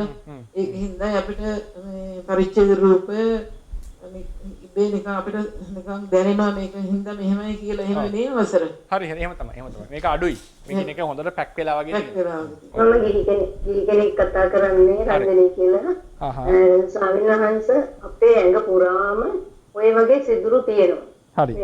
ස්වාමීන් වහන්සේගේ දේශනාවට මම හරිය කැමතියි. හරියම පැහැදිලි අමුතුම ධර්මයේ පුදුම විදිහට හිතට දැනෙන මේක මේ මනුෂ්‍ය ශරීරය කියන එක තනිකරම දහදිය සිදුරු ගොඩකින් තමයි හැදිලා තියෙන්නේ. මේ ශරීරයේ හැම තැනම තියෙනවා දහදිය සිදුරු හැම උඩ. ඉතින් එතනින් තමයි ඔය මේ විදපුවාම මේ හිල්ලලට යන්නේ. මදුරුව හැම නේද? මදුරුව හැම විදපුවාම මුළු ශරීරේ පුරාම දහදිය සිදුරු තියෙන්නේ. දහදිය සිදුරු වලින් තමයි හැදිලා තියෙන්නේ. හරි. අන්න ඒක නිසා තමයි අර එහෙම සිද්ධ වෙන්නේ නේද? ඒක ඒ වගේ තමයි. තේරුම් ගන්න ස්වාමීන් වහන්සේ දැන් ලෝක විනාශය වගේ වෙනකොට රූප කොටස් ඔක්කොම විනාශ වෙනවා ඒත් අවකාශය අභ්‍යවකාශය ඉතුරු වෙනවා නේද ස්වාමීන් වහන්සේ? එහෙම කියන්න පුළුවන්. නමුත් එන තොරතුර ඔය නියාම දීපනේ එහෙම ඉස්සර කරලා තියෙන්නේ ලේඩි ෂැඩෝ ඒක මේ ඒ තියෙන අටුවාවල තොරතුරු එහෙම ඒ කියන්නේ එක්ස්ප්‍රස් කළා චින්තනයකුත් එක්ක ලියලා තියෙන්නේ. ඒකේ හැටියට සම්පූර්ණයෙන්ම හිස් වෙනවා කියලා එකක් නැහැ. ගිනි අරගෙන විනාශ වුණත් යම් සියුම් අංශු ලෙස පවතිනවා මේවා. ඒ කියන්නේ සම්පූර්ණයෙන් විශ්වයේ හිස්ම වෙනවා කියලා එකක් නැහැ ථේරවාදී හැටියට ලෝකේ. මොකද ඊට පස්සේ ඒ තියෙන කුඩා අංශුම තමයි එකතු වෙලා මේ ලෝකේ නිර්මාණය වෙන්නේ. ඒ නිසා මේ උන්වහන්සේක විස්තර කරනවා අර තේජෝ ධාතුවේ බීජ අවස්ථාව තේජෝ ධාතුව එහෙම කියලා ඕකේ ලොකු කතාවක්. ඒක මම ලෝකය ගැන නම් කතා කරන්නේ නැති පාඩම්වල. නමුත් කල්පය ගැන ආපු වෙලාවක ඕනනම් පොඩි ඒක ගැන තොරතුරක් කතා කරනම් කොහොමද තේරවාදී තියෙන්නේ කියලා. ඒක නවීන විද්‍යාවට කෙතෙක් ගැලපෙනවද නැද්ද කියන එක වෙනම කතාවක්. තේරවාදී තියෙන හැටි කියන්න පුළුවන්. මේ ඉතින් අර කිව්වත් වගේ මහත්මයා මේ සම්පූර්ණයෙන් රූප නැති වෙනවා කියලා එකක්ම නැහැ. මේවා විනාශ වෙනකොට මේ නිකන් අර ගෑස් එකක් වගේ නැත්තම් තවත් සියුම් ක්‍රමයකට මේක පවතින අවකාශයේ. ඉතින් කවුරු හරි අහුවොත් සම්පූර්ණයෙන් රූප විනාශ කරොත් කියලා එහෙම වුණොත් ඒත් අවකාශය විනාශ වෙන්නේ නැහැ. අවකාශය කියන එක විනාශ වෙන දෙයක් නෙවෙයි. ඒක විනාශ කරන්න බැරි දෙයක් නේ. ඒක හිස් බවනේ. ඉතින් කතාව හරි. නමුත් අර ලෝක විනාශය වෙනකොට තේරවාදයේ හැටියට සම්පූර්ණයෙන් අර විනාශයක් වෙනවා කියලා නැහැ. යම් රූප මේකත් දැන් උදාහරණයකට මම ඒක කලපන්න යනවනේ විද්‍යාත්මකව බැලුවත් ඔය ඝනද්‍රව වායු කියන හතරක් ඝනද්‍රව වායු තුනයි ප්ලාස්මා කියලා එකක් තියෙනවනේ. හතරවෙනි අවස්ථාව ඉලෙක්ට්‍රෝන නිදහස් වෙච්ච අවස්ථාව. ඒක සාමාන්‍යයෙන් කියන්නේ දැනට හිතන්නේ විශ්වයේ වැඩිපුරම තියෙන ප්ලාස්මා කියලා. ප්ලාස්මා එක තමයි මේ ගැලැක්සිස් අතර පවා තියෙන පැතිරිච්චම දේ කියලා කියන්නේ. ඉතින් ඒ වගේ බුදුදහමේ හැටියටත් මේ ලෝක විනාශය වුණාට යම් සියුම් රූප ටිකක් පවතිනවා කියලා තමයි කියලා තියෙන්නේ. හැබැයි ඔබතුමාගේ ප්‍රශ්නේ හරි. ඒ කියන්නේ ඒක විනාශ වෙන්නේ අවකාශය. අපි කිව්ව රූප ටික විනාශ වුණා කියලා. එහෙම වුණත් අවකාශය විනාශ වෙන්නේ නැහැ. ඒ හිඩ තියෙනවා. සවනාස අවසරයි දැන් සවනාස දැන් අපි දැන් ওই අජට ආකාශයේ කියනකොට ඕකේ මම දන්නවා බිග් බෑන් එක හරහා ඒක නිකන් ඒකත් එක්තරා කොටසක් කියන එක මම දැන් හිතේ නැහැ කලින්. නමුත් අත්‍යවශ්‍ය සවනාස දැන් අපි මොන මේ පෘථිවියේ ඉඳලා අපි ඈතට විහිදෙගෙන ගියොත් අතරමඟ මොකක් හරි ග්‍රහලෝකයක් හම්බුනේ නැත්තම් ඔව් ඒ අපි තුම මොකක් හරි යන්න පුළුවන් යානයක් තියෙනවා. ඔව් ඒක ඔහේ යන්න පුළුවන් නිසා ඒ කියන්නේ තමයි මේක කොහොමද ටිකක් කියන්නේ මේ යම්කිසි ප්‍රදේශ සීමා කරන්න බැහැනේ. ඒ කියන්නේ අවකාශයේ හිස් කියන එක ඉතින් ඒක අපි එච්චරම හිතන්න ඕන දෙයක් නෙවෙයි මම අහන්නේ. ඒක පැහැදිලි නේද කියන එක. එහෙම නැත්නම් අපිට තේරෙන්නේ නැති දෙයක් ඊට වඩා තියෙනවද? තේරෙන්නේ නැහැ කාරියම. ඒ කියන්නේ මොකක් අර්ථයෙන් ඒ කියන්නේ මේ ඒ කියන්නේ අජරාකාශය හිස් කියන එක ඔව් ඒ කියන්නේ ඉබක් කොනක් නැහැ කියන ස්වාමීන් වහන්සේ ඒක ඉතින් පැහැදිලි නේද? ඒක ඉමක් කොනක් කියන්නේ නෑ ඒ කියන්නේ ඇයි අර මේ අවකාශය පටන් ගත්තා කියන සංකල්පය ඇවිල්ලා තියෙන්නේ කියන එකද? එහෙමයි සර්. ඒකේ මෙහෙමයි ওই බිග් බෑන් තියරි එක ආරම්භ වෙන්නේ හබල්ගේ දුරේක්ෂයනේ. හබල් දුරේක්ෂය මේවා කරාට පස්සේ ඒ කට්ටිය එක එක ග්‍රහ වස්තුන් නිරීක්ෂණය කරනකොට පේන දෙයක් තමයි රෙඩ් ෂිෆ්ට් එක කියලා එකක් වෙනවා. ඒ කියන්නේ ඒ ග්‍රහ වස්තු වලින් එන ආලෝක කිරණ හැම එකක්ම ඒ වගේ ස්පෙක්ට්‍රම් එක රතු පැත්තට බරයි. මුළු එකම ස්පෙක්ට්‍රම් එකම රතු පැත්තට බරයි. එතකොට ඒකෙන් ගම්ම්‍ය වෙනවා මේවා එකිනෙකට ඈත් වෙනවා. අපෙන් ඈත් වෙනවා කියලා පෘථිවියෙන්. ඊට පස්සේ ඒ කට්ටිය බලනකොට තේරෙනවා මේ එකිනෙකක් දේවල් වස්තුත් ඔවුනොන්ට ඈත් වෙනවා. හැම වස්තුවක්ම හැම එකෙන්ම ඈත් වෙනවා කියලා කියන්නේ. ඉතින් ඒක මත තමයි ඊට පස්සේ උපකල්පනය කරන්නේ. ඔහොම උපකල්පනයක් එන්නේ එතන. කියනවා මේක එහෙමනම් අවුරුදු ලක්ෂයකට කලින් එකිනෙක ලං වෙලා. අවුරුදු දසලක්ෂයක් කලින් ඊටතර ලං වෙලා. ඔහොම ආව මේ ඔක්කොම එකිනෙකට ලං වෙන්න ඕනේ බිලියන ගානකට කලින්. ඊට පස්සේ කියනවා එහෙනම් මේ ඔක්කොම එකම තැනට ඇවිල්ලා තියෙනවා. ඒ ඔය රෙඩ් ෂිෆ්ට් එකෙන් තමයි කතාව මතුවෙන්නේ. ඊට පස්සේ ඒක එකම එහෙනම් කියනවා ලක්ෂයකට ඇවිල්ලා එතනින් මොකක් හරි අංශුවක් මේක කුඩා තැනකින් මේක පිපුරුවා කියලා. ඒ කියන්නේ ද්‍රව්‍ය හටගත්තා කියන එක නෙවෙයි අවකාශයේ ආරම්භයත් ඒක කියලා කියනවා. ඉතින් ඒ කට්ටියගේ හැටියට මේ විද්‍යාවේ හැටියට මොකද ඒ අවකාශයේ ආරම්භය එහෙම වුණා කියලා ඒ කියන්නේ සියල්ල හටගත්තේ කාලයේ අවකාශය හටගත්තේ එතනින් කිව්වොත් ඒක මං කියන්නේ බුදුදහමට එක්ක පවතින්න පුළුවන් එකක් නෙවෙයි. ඒක හැටියට අහේතුකවාදයන්නේ. මේ සියල්ල එකපාර හටගෙන තියෙන. ඒක බුදුදහමට කවදාවත් ඒ බිග් බෑන් තියරිය එකට ඉන්න බෑ. එහෙම වුණොත් එහෙම බුදුදහම කියලා එකක් නැහැ. බුදුදහම හරිනම් බිග් බෑන් තියරිය කියලා එකක් නැහැ. ඔය දෙකෙන් එකක් තමයි තියෙන්නේ. ඉතින් ඒක ආප ක්‍රමය ඕකයි. ඉතින් මේ බිග් බෑන් තියරි එකේ ගොඩාක් ඒ කට්ටියට විස්තර කරගන්න පුළුවන් වෙනවා ලෝකේ ඔබ්සර්ව් කරාම. ඉතින් ඒ කට්ටිය කියන්නේ මේක ඉතාම වේගෙන් එක්ස්පෑන්ඩ් වෙනවා. ඔය එක්ස්පෑන්ඩ් වෙන වේගය ආලෝකයේ වේගයට වඩා වැඩි. ඉතින් ඒ මම කියන්නේ විද්‍යාත්මක තර්කය. ඒකේ විසඳගන්න බැරි ප්‍රශ්න කිහිපයක් තියෙනවා. ඔය බිග් බෑන් තියරි එකයි එන්ට්‍රොපි කියන මේකයි තර්මෝඩයිනමික්ස් වල තියෙන දෙවෙනි ලෝ එක එන්ට්‍රොපි කියන එක. ඒකයි බිග් බෑන් එකයි කම්පැටිබල් නැහැ. ඊට පස්සේ තියෙනවා ප්‍රොබ්ලම් ඔෆ් හොරිසන්. මේ මොකද මේ පරමාණු මේ විශ්වයේ ඉතාම සමානව විසිරලා තියෙන ඒ කට්ටියගේ චිත්‍රය හැටියට. ඒක ඒ වගේ වුණේ කොහොමද මේ බිග් බෑන් තියරියත් එක්ක විස්තර කරගන්න බැරි එකක් තියෙනවා. ඊට පස්සේ සමහර අය දැන් කියනවා ඔය රෙඩ් ෂිෆ්ට් එක ගැන හබල් පවා පස්සේදී වෙනස් වුණා මේ රෙඩ් ෂිෆ්ට් එක මේ වස්තු එකිනෙක ඈත් වීම නිසාම නෙවෙයි කියලා තර්කයක් ගෙනාවා. නමුත් ඒක ඒ වෙනකොට ඉස්ටැබ්ලිෂ් වෙලා ඉවරයි නිසා ඒක වුණා කියන පිරිසකුත් ඉන්නවා. ඉතින් වෙන වෙන හේතුත් නිසා රෙඩ් ෂිෆ්ට් එක වෙන්න පුළුවන් එකිනෙක ඈත් නොවීම නිසා කියලා. ඒ නිසා නමුත් ඒක පිළිගත් විද්‍යාත්මක ලෝකයේහි ඉදිරියෙන්ම තියෙන න්‍යාය දැනට පිළිගත් න්‍යාය තමයි මේ බිග් බෑන් තියරි එක. ඊට කලින් තිබුණේ ස්ටැටික් හැමදාම තිබ්බ යුනිවර්ස් එකක්. ඒක දැන් නැති වෙන තරමටම මිනිස්සු අතරින් එළියට ගිහිල්ලා තියෙනවා. ඉතින් අර ඒකට හේතුව අරකයි. අර එක්ස්පෑන්ඩ් වෙන එක තමයි මූලිකම තැන බිග් බෑන් තියරියට පැමිණෙන්නේ. ඒක තමයි ඒකට ගාපු තර්කය. ඔව්. හරි.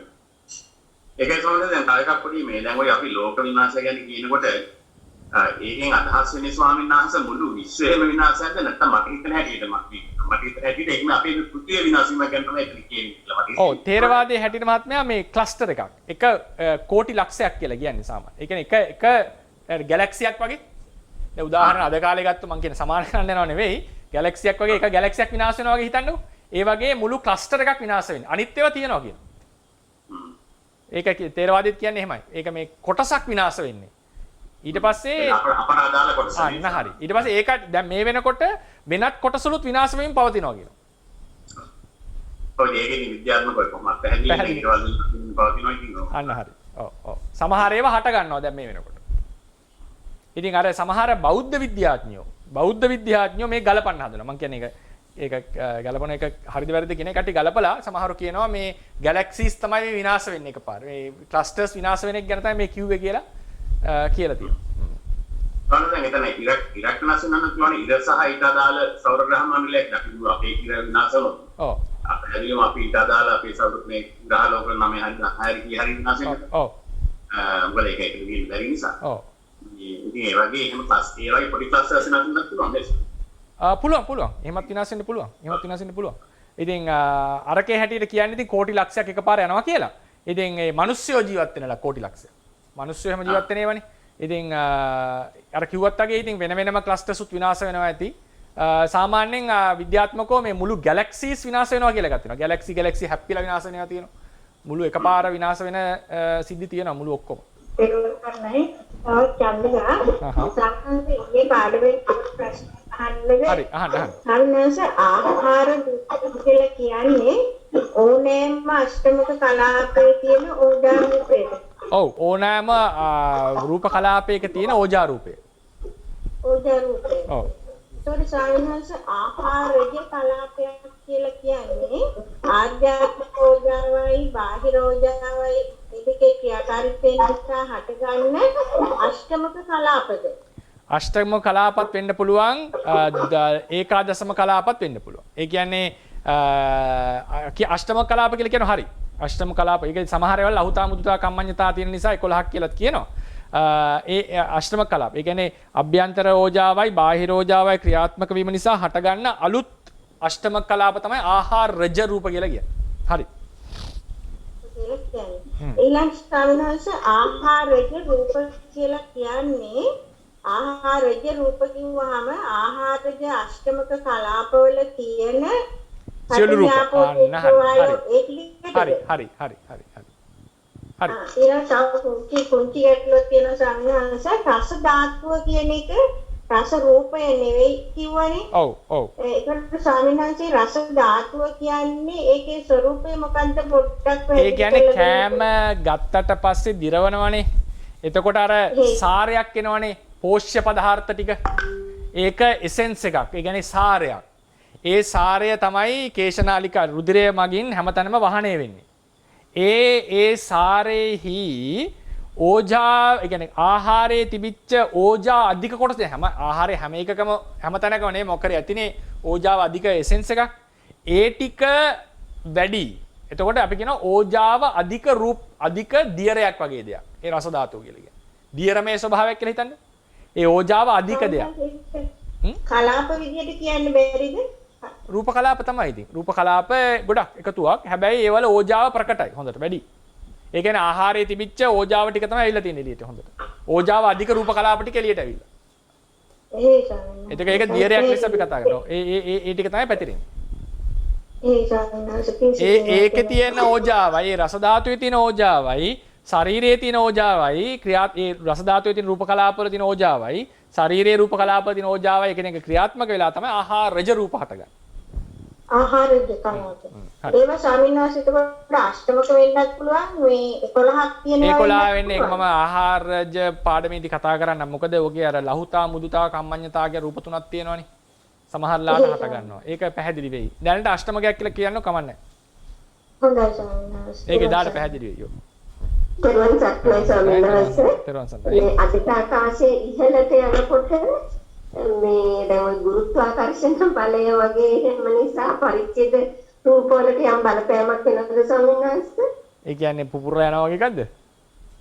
නෑ එතකොට අදිට ආකාශයේ ඉහළට යනකොට මේ වාතය අර දැන් අපි එක්තරා ඉමකට ගියාට පස්සේ දැන් රඳවා තබා ගැනීමේ බලයක් එහෙම තියෙනවා නේද අදිට ආකාශයේ? ඔව් ඒක අපි පෘථිවියෙන් විද්‍යාත්මකව අහන්නේ පෘථිවියෙන් විසිරෙනවනේ ඊට පස්සේ ඒ කියන්නේ ඔහේ යනවනේ ඊට පස්සේ. ඔව් ඉතින් එතකොට ආකාශ ධාතුවට මොකද්ද එතන බලපෑම? පරිච්ඡේද රූප වලට දැන් එතනදී පරිච්ඡේද රූප වලට යම් බලපෑමක් වෙනවද? පරිච්ඡේද රූප වලට බලපෑම වුණොත් ඉතින් ඇඟ පුපුරන්න ඕනේ. එහෙම එකක් නෙවෙයි නේද වෙන්නේ? ඒ කියන්නේ පෘථිවියයි මිනිස්සු අතර තියෙන ආකර්ෂණ නැතිවම නේද? ඔව් එහෙම වුණාම පාවෙන හින්දාද? පාවෙන හින්දා දහන්නේ. ඔව් පාවෙන හින්දායි වගේ අර අදට මේ කියන්නේ අවකාශයේ තියෙන පීඩනයේ බලය වෙනස් වෙනවානේ. ඒක නිසා රූප වලට යම් ඒ වගේ තැනකදී ඒකෙදි කියන්න වෙන්නේ මෙහෙමයි. දැන් මම කියන්නේ විද්‍යාවයි ධර්මයයි දෙක දැන් ගලපලා මිශ්‍ර කරලා උත්තරේ දෙන්න වෙන්නේ. ඒකෙදි මම කොතෙක් දුරට සාර්ථක වෙයිද දන්නේ නැහැ. එහෙම කිව්වොත් වෙන්නේ දැන් ගුරුත්වයේ බලය ගුරුත්වයේ අදිනවනේ දැන්. එතකොට ගුරුත්වයේ ඉන්න තාක්කල් අපේ රූප කලාප වලට ලොකු බලපෑමක් එනවා බාහිරින්. ඒ නිසා මේක බරක් ලෙස පල්ලෙහාට ඇදෙනවා. ඒතර නිකන් ඒතර ගුරුත්වය නිසා මේකේ පටවිය ආදී ඒ කියන්නේ යම් ක්‍රමයක යම් පටවියක් වැඩි වෙලා තියෙනවා පාපු එක. එතකොට අර ගුරුත්වයෙන් මිදෙනකොට මම මේක කැමති නැහැ උත්තර දෙන්න. නමුත් අර මිශ්‍ර කරලා ඇහුවම එතකොට කියන්න වෙන්නේ එතකොට ඒකෙන් මිදෙනකොට පෘථිවියේ ගුරුත්ව ක්ෂේත්‍රයෙන් මිදුණානේ. එතකොට අර ෆෝස් එක නැහැනේ. ඉතින් ඒ නිසා ඒක යනවා. එතකොට අර පෘථිවියේ ගුරුත්වය නිසා ඇතිවෙච්ච යම් බලයක් තියෙනවා නම් යම් බරගතියක් ආව නම් කයට යම් කිසි මේකක් ඒක නැති වුණා මිසක් කයේ තියෙන පඨවි ආපෝ තේජෝ වායෝ අඩු වුණා නෙවෙයි. ඒකයි එහෙම යනවා.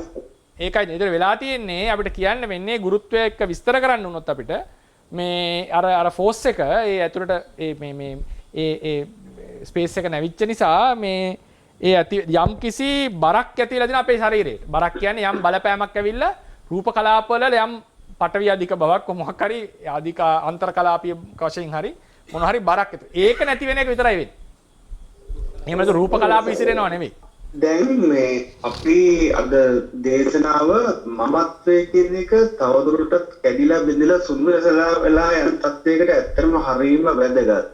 ඒක මම ඔබ වහන්සේට ප්‍රශංසා කරනවා. අපි අර පටිච්චසමුප්පාදේ නාම රූප විග්‍රහයට අනුව අපේ ආමුදුරනේ දැන් අපි කෙනෙකුට බැන්නොත් ඒ බණින්න තමාටමනේ බැනගන්නේ. තමාම නාම රූප විග්‍රහය අනුව ඒ කෙනා තමා බවට පත් වෙලා ඒ බැලීම තමාටමයි කරගන්නේ. අපි කෙනෙක්ට ගැහුවත් තමන්ටමයි ගහන්නේ. ඒකට අපිට අනාගතයේ ගොඩාක් ගුටි කන්න සිද්ධ වෙනවා. අපිට අනාගතයේ ගොඩාක් බැනුම් අහන්න සිද්ධ වෙනවා. අපි කෙනෙක් මැරුවොත් අපිට ඔය මේ ධර්ම විග්‍රහයට අනුව අපිට මැරෙන්න සිද්ධ වෙනවා. ඒක අපිට පටිච්චසමුප්පාද ධර්මයට අනුව ඉතාම පැහැදිලි. මගේ ප්‍රශ්නේ අපේ හැමෝටම ලෝකේ ධර්මතා කියලා જાතියක් තියෙනවා. අන්නේ ධර්මතා කියන එක කොහොමද අපි විග්‍රහ කරන්නේ? එක උදාහරණයක් කරියට ආනන්තරීය පාප කර්ම. අපි නොදැනුවත්වම හරි ආනන්තරීය පාප කර්මයක් සිදු වුණොත් ඒකේ විපාකය වෙනවමයි. අන්නේ වගේ දේවල් ප්‍රාමුදුර කොහොමද සිද්ධ වෙන්නේ? දැන් අම්මා තාත්තා හරි නොදැනුවත්ව හරි මරනොත් ඒක සිද්ධ වෙනවමයි.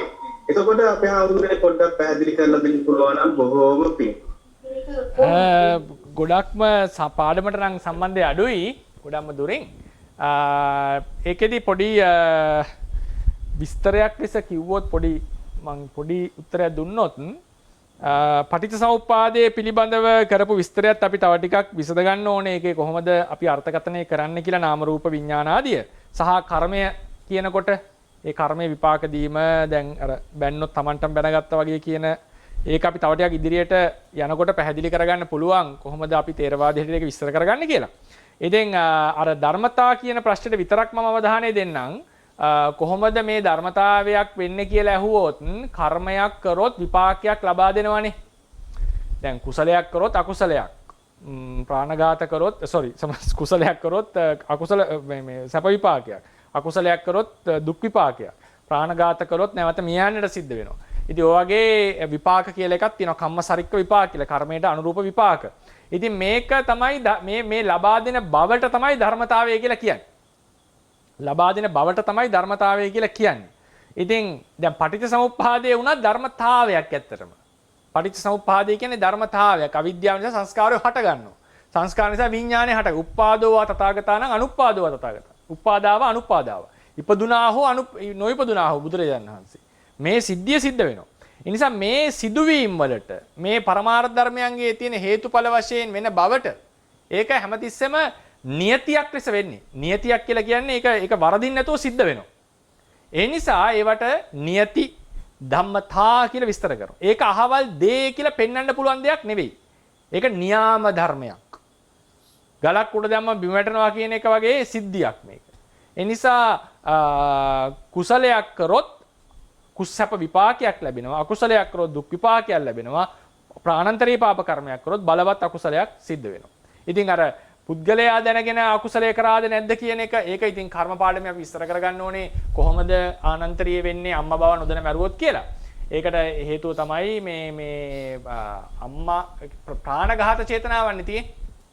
අම්මා මැරීමේ චේතනාව කියලා එකක් නෙවෙයි ආනන්තරීය ප්‍රාණඝාතයට එන්නේ. ප්‍රාණියෙක් මැරීමේ චේතනාව. රහතන් වහන්සේ කෙනෙක් මරනවා කියලා නෙවෙයි චේතනාව උපදින්නේ. මේ ජීවිය නැති කරනවා. ඒ ජීවියා රහත් කෙනෙක් නම් ආනන්තරීය කර්මයක් වෙනවා. නොදැන වෙනවා කියන්නේ එහෙමයි. නොදැන නැතුව ප්‍රාණඝාතේ නොදැන වෙනවා කියලා එකක් නැහැ. ප්‍රාණඝාතේ දැනදැනමයි වෙන්නේ. ප්‍රාණඝාතේ දැනදැනමයි. අම්මා බව නොදැනීම තාත්තා බව නොදැනීම කියන එක වෙනම කතාවක්. ප්‍රාණඝාතයේ තියෙන අංග පහයිනේ. සතෙක් වීම, සතෙක් ප්‍රාණියෙක් බව දැනීම. අම්මා බව දැනීම, තාත්තා බව දැනීම කියන එක නෙමෙයි අංගේ. ආනන්තරීයට. ආනන්තරීය කියන්නේ ප්‍රාණඝාතයක්මයි. ඒකේදී. ඒතකොට ප්‍රාණියෙක් බව දැනීමයි ප්‍රමාණවත්. පුද්ගලයෙක් මේ අහවල් කෙනා බව දැනීම කියන එක අදාළ වෙන්නේ නැහැ. ප්‍රාණියෙක් බව දැන ඝාතනය කරොත් ඊට පස්සේ ප්‍රාණියාගේ තියෙන ಗುಣ මහත්වයට විපාක හම්බ වෙනවා අපිට. ඉතින් එතකොට ඒක සිද්ධ වෙන්නේ ආනන්තරීය කියන න්‍යායට වඩා මේ ප්‍රාණඝාතයක් වෙලා තියෙනවා. ප්‍රාණඝාතේ විපාක හම්බ වෙනවා. හැබැයි කර්මයක් කරනකොට ඒ කර්මයට ලක් වෙන පුද්ගලයාගේ තියෙන ಗುಣ මහත්වය, ಗುಣ හීනත්වය බලපානවා කර්මයේ ප්‍රතිඵල ලබා දෙන එකට. එතකොට ඒ ඝාතනයට ලක් වෙලා තියෙන්නේ තමන්ගේම මව් නම්. තමන්ගේ මව් කියලා කියන්නේ තමන් යම් ශුක්‍රාණුවක් හා ඩිම්බයක් එකතු වීම නිසා හටගත්තා නම් ඒක මත පදනම් වෙලා නම් තමන්ගේ රූපකය හටගෙන තියෙන්නේ චිත්තසංතතිය. ඒ දෙක ලැබිච්ච දායකත්වයේ ලැබුණේ කවර ශරීර දෙකකින්ද? ඒ දෙක තමයි මව සහ පියා පරමාර්ථ වශයෙන්. එතකොට මේ මව සහ පියාගේ ජීවිතේන්ද්‍රිය විනාශ කරලා ඒ රූප සංතති දෙක විනාශ කරොත් තමන්ගේම මුල කපා ගත්තා වගේ වැඩක්. මොකද තමන්ගේ ජීවිතේ නාම රූපයන්ගේ ආරම්භයේ තියෙන්නේ යමක් පදනම් කරගෙන නම් ඒක ආවේ යම් කිසි ශරීර දෙකකින්. ඒ නිසා මේ ශරීර දෙක මහත් උපකාරයක්. මහත් පිළිසරණක් අපිට.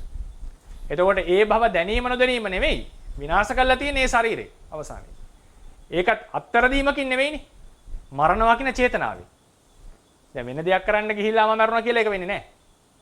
වෙන කෙනෙක්ට මොකක් හරි දෙයක් කරන්න යනකොට වැරදිලා අම්මට වැදුනා කියලා ඒක වෙන්නේ නැහැ.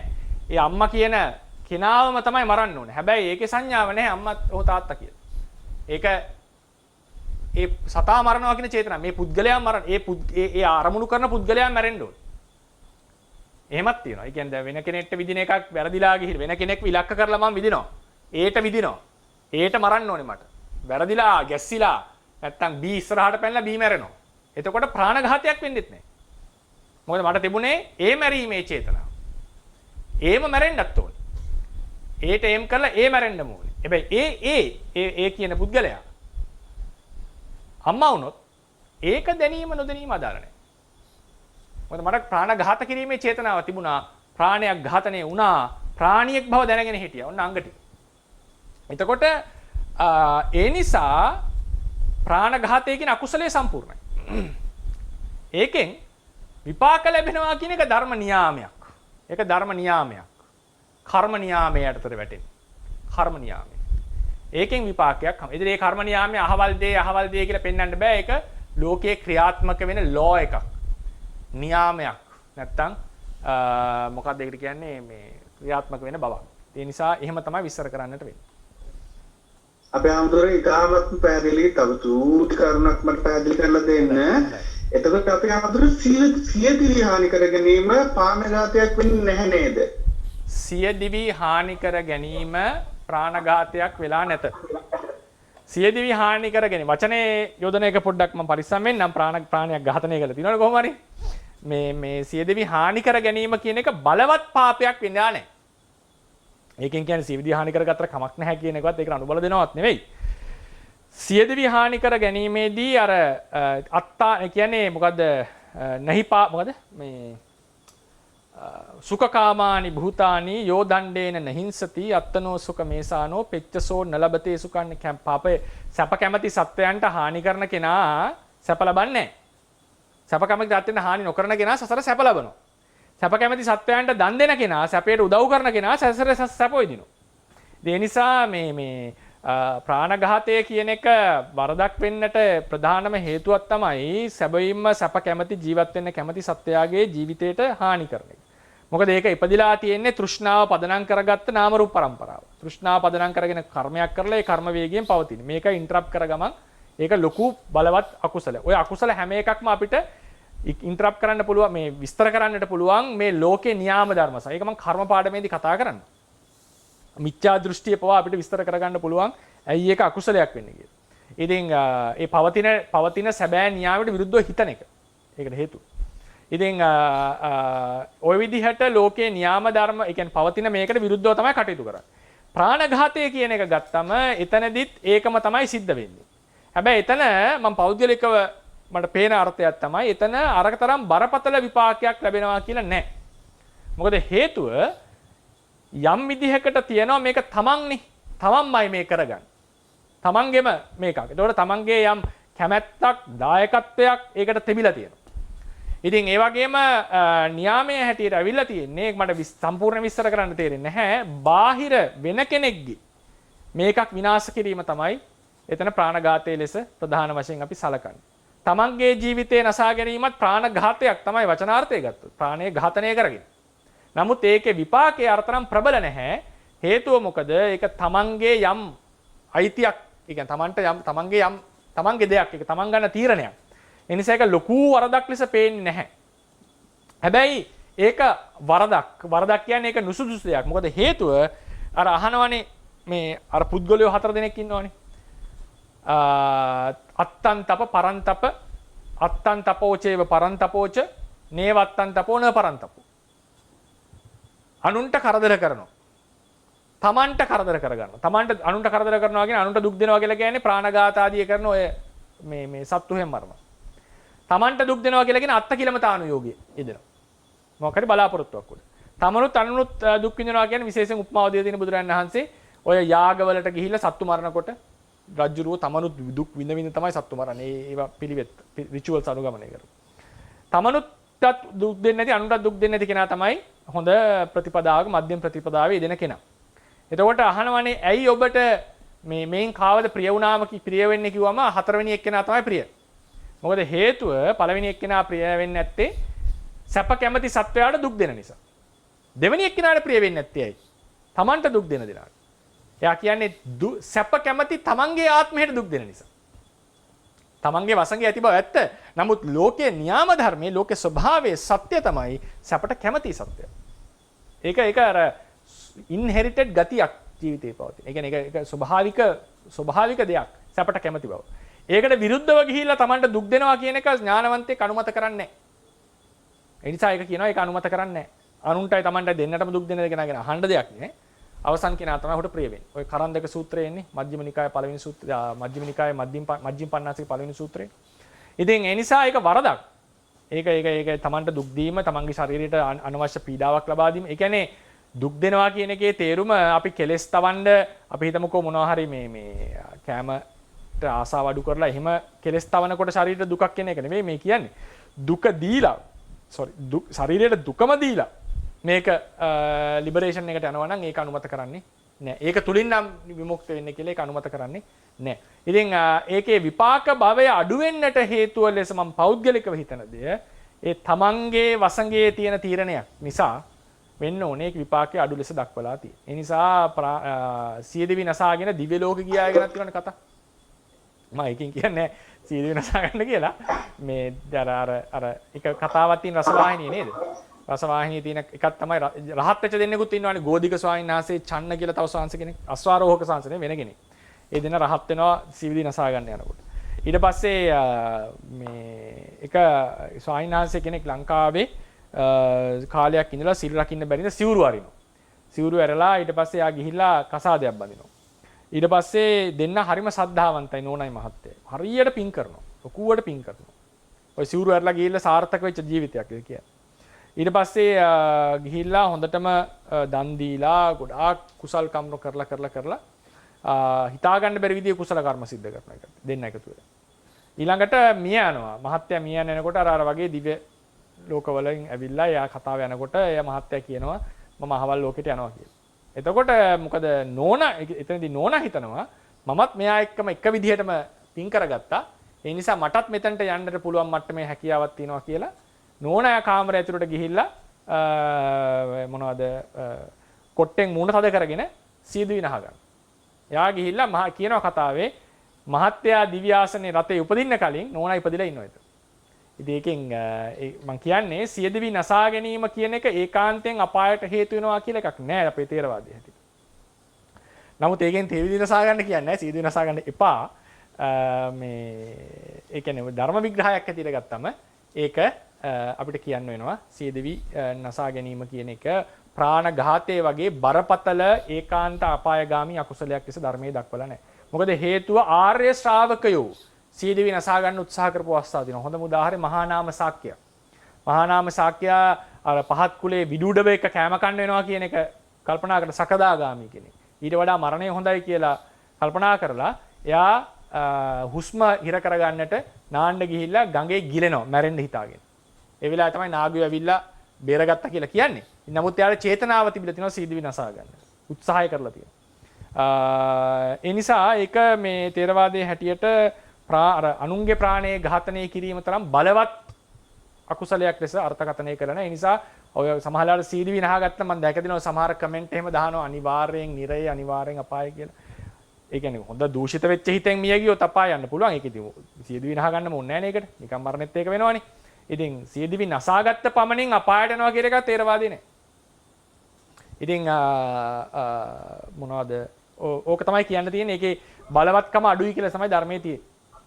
අපේ ආමතුරුනේ ඒතර ප්‍රාණඝාත අකුසලයේ නොවුනට අර ද්වේෂය එතකොට ඒකින් වක්කරේ ශරීරයට හානි කරගෙන එන තුවාල හරි ජලයේ කර්මපතයක් නෙවෙයි. කර්මපතයක් නෙවෙයිනේ. ඔව් අන්න එතකොට කුසල් සිත්නේ හාට ගන්න ඉඩක් නැහැ නේද අපේ කුසල් සිත්ම තමයි ඒකෙන්. ඒක තමයි මං කිව්වේ ඊයේ මං විස්තර කරේ පෙරේදාදී විස්තර කරේ මරණාසන්නයේදී අකුසල් සිත් පහළ වුණා කියලා අනිවාර්යෙන් දුගතියට යනවා කියලා එකක් නැහැ. එයාගේ පෙර කරපු කුසල කර්ම ආදී අකුසල කර්ම ආදී නිසා තමයි යන්නේ. ඒක මම පෙරේදාද කොහොම විස්තර කරේ නේ ඊයේද පෙරේද මට මතක නැහැ. මේ අනිවාර්යෙන් ඔය මරණාසන්නයේ හිතානුව සියල්ල තීරණ වෙනවා කියන එක ඒක වෙන්නේ කුසල අකුසල් දෙකම කරපු කෙනාට. සිල්වන්ත කවුරු හරි සිල්වන්තව ඉඳලා ඒක උදාහරණයක් සිල්වන්තව ඉඳලා මරණාසන්නයේ යම් යම් අකුසල සිටිවිලි යම් ප්‍රමාණයකට තියෙනකොට මරුණා කියලා එයා අපායට යන්නේ නැහැ. කෙලිම කුසලයේ මතුවෙනවා යාගේ. ඒ මරණාසන්නයේ ඇති වෙන අකුසලයේ බලවත් නැහැ මේ අපායට ගෙනියන්නේ. මරණාසන්නයේ ඇති වෙන ඒ කුසල හිත බලවත් නැහැ මේකට ගෙනියන්නේ. ඒක බලවත්ම ඒ කියන්නේ ප්‍රබල අකුසලයක් ප්‍රබල කුසලයක් වුණොත් ආසන්න බලවත් ආසන්න කර්මයක් වුණොත් ඒක යනවා. ඒ නිසා අර කායික වේදනා ඇති වෙනකොට දුක්ඛ වේදනා ඇති වෙනකොට එහෙම අපායට යනවා කියලා එකක් නැහැ. ඒ වෙලාවේ අයියෝ රිදෙනවා වේදනයි කියලා කෑ ගැහුවා කියලා අපායට යනවා කියලා එකක් නැහැ. පැහැදිලි අපේ ආමඳුරුනේ ඔබ වහන්සේට ගොඩාක් පින්තුම් චතුරාර්ය සත්‍යම අවබෝධ වේවා. ඒක මම හිතන්නේ දේශනා දෙකකටද කලින් කොහෙද ඔබ විස්තරයක් කරනවා. ඔක කර්ම පාඩමේ තව විස්තර කරනවා හේතු යුක්ති සහිතව. දේශනා දෙකකටද කොහෙද කලින් ඔය අවසාන ප්‍රශ්නෝත්තර වටේකද කොහෙද ඔය කර්ම ප්‍රශ්නේ විස්තර කරා. සිප්පත් වලින් සාමාන්‍යයෙන් හිතන්නේ ගොඩක් වෙලාවට සිප්පත් වලින් ගොඩක් වෙලාවට එයා මේ හොඳ නැති තැනක ඉපදින්න පුළුවන් කියලා. ඒකට අපිට මෙහෙම කිව්වොත් ස්වාමීන් වහන්සේ කියන්නේ සිල්වත් ඉන්න කෙනෙක්ට අවසාන මොහොතේ පරණ ගොඩක් ඈත භවයක අපරාපරිය කර්මයක් සිහුණු අකුසල කර්මයක් එහෙම වෙන්නත් පුළුවන්ද ස්වාමීන් වහන්සේ? එහෙම වෙන්න ඉඩ අඩුයි. එහෙම වෙන්න ඉඩ අඩුයි. වෙන්න බෑ නෙවෙයි වෙන්න පුළුවන්. වෙන්න පුළුවන්. එහෙම වෙච්ච එකනේ අර සමහර මිත්‍යා දෘෂ්ටි ගන්න සමහරු පින් කරපු අය දැන් ඒක මේ බුදුරණස් කියනවානේ සමහර අය මිත්‍යා දෘෂ්ටියක් ගන්නවා. සමහර බ්‍රාහ්මණයෝ චතුප්පාතේ ඥාණයෙන් බලනකොට පින් කරපු අය අපායි. පව් කරපු අය සුගතියේ. ඉතින් එතකොට ඊට පස්සේ කියනවා පිනේ පවයි පින් කරපු අය සුගතියෙත් ඉන්නවා පව් කරපු අය දුගතියෙත් ඉන්නවා. ඉතින් මේ හතරම වෙලා. එහෙනම් මේ පිනේ පවයි කිසි ප්‍රයෝජනයක් නැහැ කියලා එළියට දානවා. ඒ දෘෂ්ටියකට එනවා. ඉතින් බුදුරණාහි කියනවා නෑ මේක ඔය කිව්වා වගේ අපරාපරිය වේදනීය කර්ම ආසන්න කර්ම ඒ ඔක්කොමගෙම වෙන්න පුළුවන් නේ. මික්සර් එකක් තියෙනවා. මම ඒකාන්තයෙන් නැහැ කියලා කියන්නේ නෑ. සාමාන්‍යයෙන් සීලවන්තයාට ඒක වෙන්නේ නෑ. සීලවන්තයාට ඒක වෙන්නේ නැහැ. සීලවන්තයාට කෙලින්ම ඒක තමයි සීලේ තියෙන ආරක්ෂාව. සීලවන්තයාට පෙර සසර කරපු අකුසල මතුවෙනවා කියලා එකක් නැහැ. ඉතින් එයාට ගොඩක් වෙලාවට කුසල් මතය මතුවෙන. මොකද මේ සීලය කියන එක අපි විස්තර කරගන්න ඕනේ ඉස්සෙල්ලා. සීලේ අනු චේතනාව, විරතිය වගේ අංග ඒක උඩ අපේ සිත තදංග විමුක්තිය පවතින්නේ. තදංග විමුක්තියක පවතිනවා. ඒක පරමාර්ථ ස්වභාවයක්. ඒක තදංග නිර්වාණයක පවතින හිත. ඉතින් ඒක උඩ කෙලෙස් වලට අකුසල වලට ක්‍රියාත්මක වීම ඊට අඩුයි. දැන් මෙහෙමනේ කියන්නේ. උපපජ්ජ මොකද මරණ කර්මය මොකද? උපඝාතක උපඝාතක කර්මයක් අකුසල උපඝාතක කර්මයකින් කවුරු හරි මැරෙනවා නම් අකුසල උපඝාතක කර්මයකින් කවුරු හරි මැරෙනවා නම් සාමාන්‍ය න්‍යාය තමයි මේ කර්මයෙන් සත්වයා මරලා අවකාශ ප්‍රතිසන්දි ලබා දීපු නැති එකක් නම් ඒක අවකාශ ලැබලා දුගතියට එක්කන් යනවා. ඒක හැටි දේවදත්ත ස්වාමීන් ඒක. හැබැයි සමහර උපඝාතක කර්මය ඒ විපාක දුන්නේ දුස්සීල කෙනෙක්ට නම් ගොඩක් වෙලාවට එයා එකෙන් මැරිලා දුගතියට යනවා. හැබැයි සීලවන්තයෙක්ට නම් ඒ උපඝාතක කර්මය උනේ එයා මිය යනවා ලොකු දුක් විඳින්න පුළුවන් ලොකු වේදනාවකින් මැරෙන්න පුළුවන්. නමුත් ඒ සීලය නිසා එයා සුගතියට යනවා. ඒ නිසා මේ ඒක අර වෙන්න බෑ කියලා කිව්වොත් මම වෙන්න බෑම කියලා නීතියක් දාන්නේ නැහැ. නාමාන්‍යයෙන් වෙන්නේ සීලවන්තයාට ඒ වගේ අකුසල මතක් වීම නේ වැදගත් වෙන්නේ මේ පැමිණීම. මතක් වීම කියන එක එකක්. අකුසලයේ අවකාශ ලබනවා කියන එක තව එකක්. මතක් වෙච්ච දේ අවකාශ ලබන්න ඉඩ වැඩි. එහෙම වෙන්න පුළුවන්. පෙරෙන සසර එකක් මතක් වෙනවා කියලා කියන්නේ අකුසලයේ අවකාශ ලබලා කියන එක. ඒ අකුසලයේ අවකාශ ලබන්න තියෙන ඉඩ තමයි සීලෙන් වළක්වලා දෙන්නේ. සීලේ ප්‍රයෝග සම්පත්තිය. දැන් කියනවානේ ප්‍රයෝග සම්පත්තින් ආහච්ච ප්‍රයෝග සම්පත්තියට පැමිණිලා පෙර කරපු අකුසල් මතුවෙනවා කුසල් දුරු වෙනවා කියලා. කුසල් යටපත් වෙනවා කියලා කියනවා. කුසල් මතුවෙලා අකුසල් යටපත් වෙනවා ජීවිතේ තියෙන. එතකොට මරණ සීලවන්තයෙක්ගේ වෙලා තියෙන ප්‍රයෝග සම්පත්තිය කියන හැමතිස්සෙම. ඒ ප්‍රයෝග සම්පත්තියෙන් දීම නිසා මොකද වුනේ? පෙර කරපු කුසල් තමයි මතුවෙන්නේ සසර විපාකයේ උප්පත්තිය ලබා දීම සඳහා. ඒක තමයි ප්‍රධාන දේශනාව. මේ තමයි ප්‍රධානම දේශනා ක්‍රමය. ඉතින් අර වෙලාවේ සීලවන්තයෙක්ට ලොකු පසුතැවීමක් ඇවිල්ලා හිත ගොඩාක් වැටිලා පිරිහිලා ඉන්න වෙලාවක ඒක එක්සෙප්ෂනල් කේසස්. එතකොට අර තදංග නිර්මාණයට වඩා ලොකු අකුසලයක් ඩොමිනේට් කරලා හිත. ඒක බලවත් එකක් වෙන්නට ඕනේ. නිකන් මේ පොඩි මේ ඇඟේ වේදනාවක් ආව කකුල් රිදුනා ඒ වගේ එකක් නෙවෙයි. දැන් අශෝක අධිරාජ්‍යය කියලා කියන්නේ පින්පව් දෙකම කරපු කෙනෙක්. ඉතින් එයා දෙපැත්තටම වැටිච්ච කෙනෙක්. රජ කෙනෙක්නේ මොනවා වුණා. ඉතින් පොතේ තියෙනවා ගොඩාක් යා සිල්වන්තව හිටියා. නමුත් අපි දන්නේ නැහැනේ මේ රජ කෙනෙක් වශයෙන් මොනවද දීපු දඬුවම් එයාමියෝ නේද? ඒ කලින් අර ලොකු ප්‍රාණඝාතත් කරපු කෙනෙක්නේ. ඉතින් එතුමා ගැන කියනවා සිංහල ලංකාවේ ලියවිච්ච පොතක ලියලා තියෙනවා. ඔක ත්‍රිපිටකයේ අටුවාවේ තියෙන එක නෙමෙයි. ලංකාවේ ලියවිච්ච පොතක තියෙනවා පවන් සරසල ඉන්න 16ක කේන්ති ගියා. ඊට පස්සේ අපි දන්නේ එතුමා රජෙක්නේ. කේන්ති ගියේ මොන මට්ටමෙන්ද කියලා දන්නේ නැහැ. රජ කෙනෙක්නේ මොන මට්ටමේ කේන්තියක්ද කොච්චර බලවත් එකක්ද කියලා අපි දන්නේ නැහැ. ඉතින් ඒ නිසා එතුමා පිඹුරෙක් වෙලා ඉපදුනා කියලා කතා ප්‍රවෘත්තියක් තියෙනවා. ඊට පස්සේ ඒක මිහිඳු මහරහතන් වහන්සේ ගිහිල්ලා බේරගත්තා කියලාත් සමහර අහලා තියෙනවා. ඉතින් ඒ වගේ ඉතින් අර ලොකු බලවත් එකක් වුණොත් එහෙම වැඩේ අවුල්ෙන් මේවා වෙන්න පුළුවන්. නැත්තම් සාමාන්‍යයෙන් ඒක වෙන්නේ නැහැ ඒ විදිහට. සීලවන්තයා සුගතියට තමයි යන්න ඉන්නේ නියමද.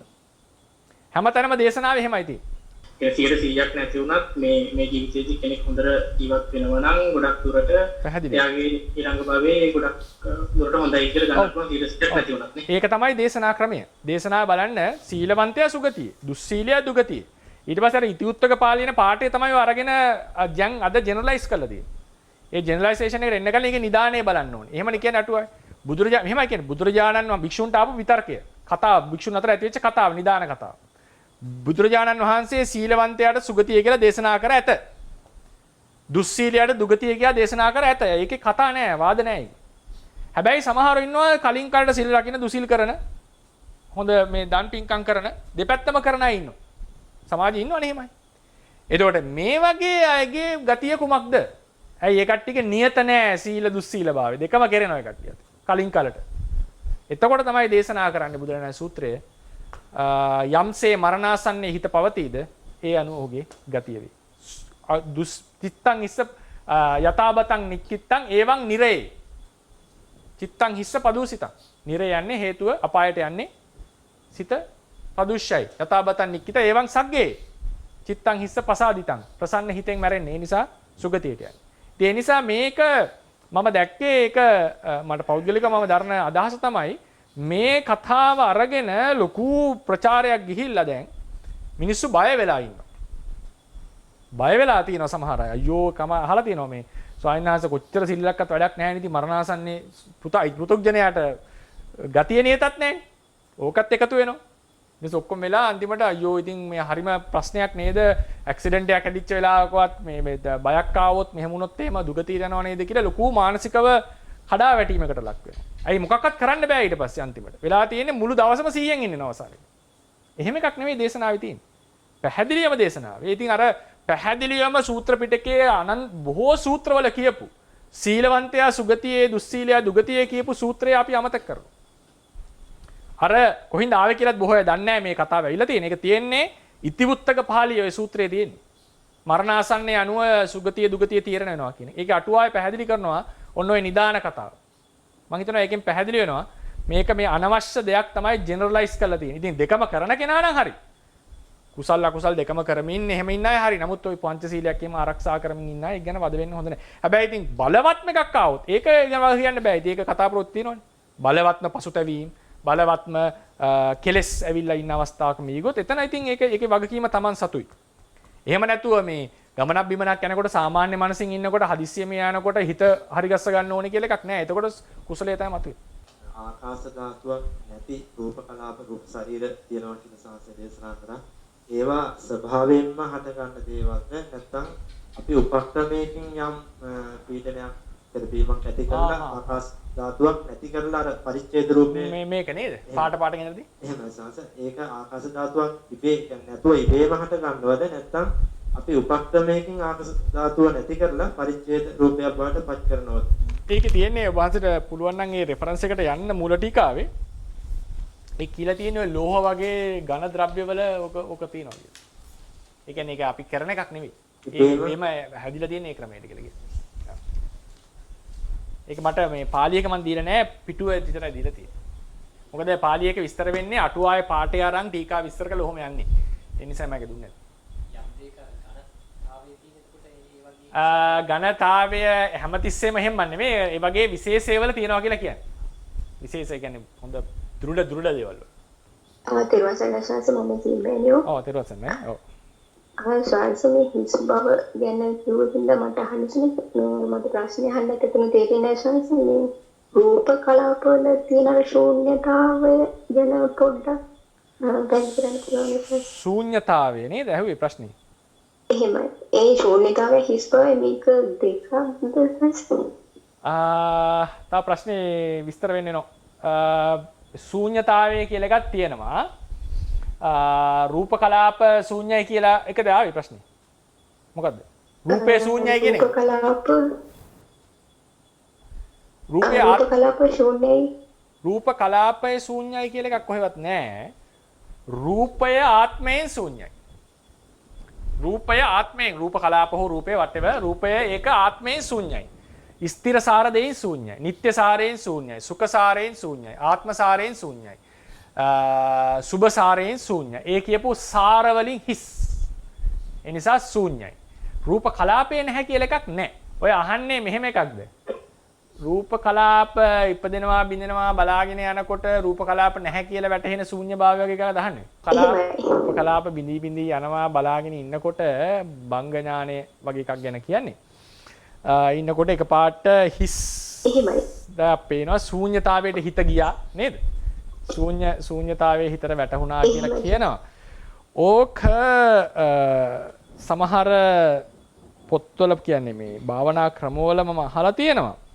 ඉතින් ථේරවාදයේ හැටියට මට ඒකට උත්තරයක් දෙන්න අමාරුයි. මොකද මේ ඇත්තටම එහෙම දැන් ඔය වෙන්නේ ඒ රූපයන්ගේ ඉපදෙනවා බින්දෙනවා අර අපි කියමුකෝ මේ මයික්‍රොස්කෝප් එකෙන් බලන් ඉන්නා වගේ බලන් ඉන්නවනේ.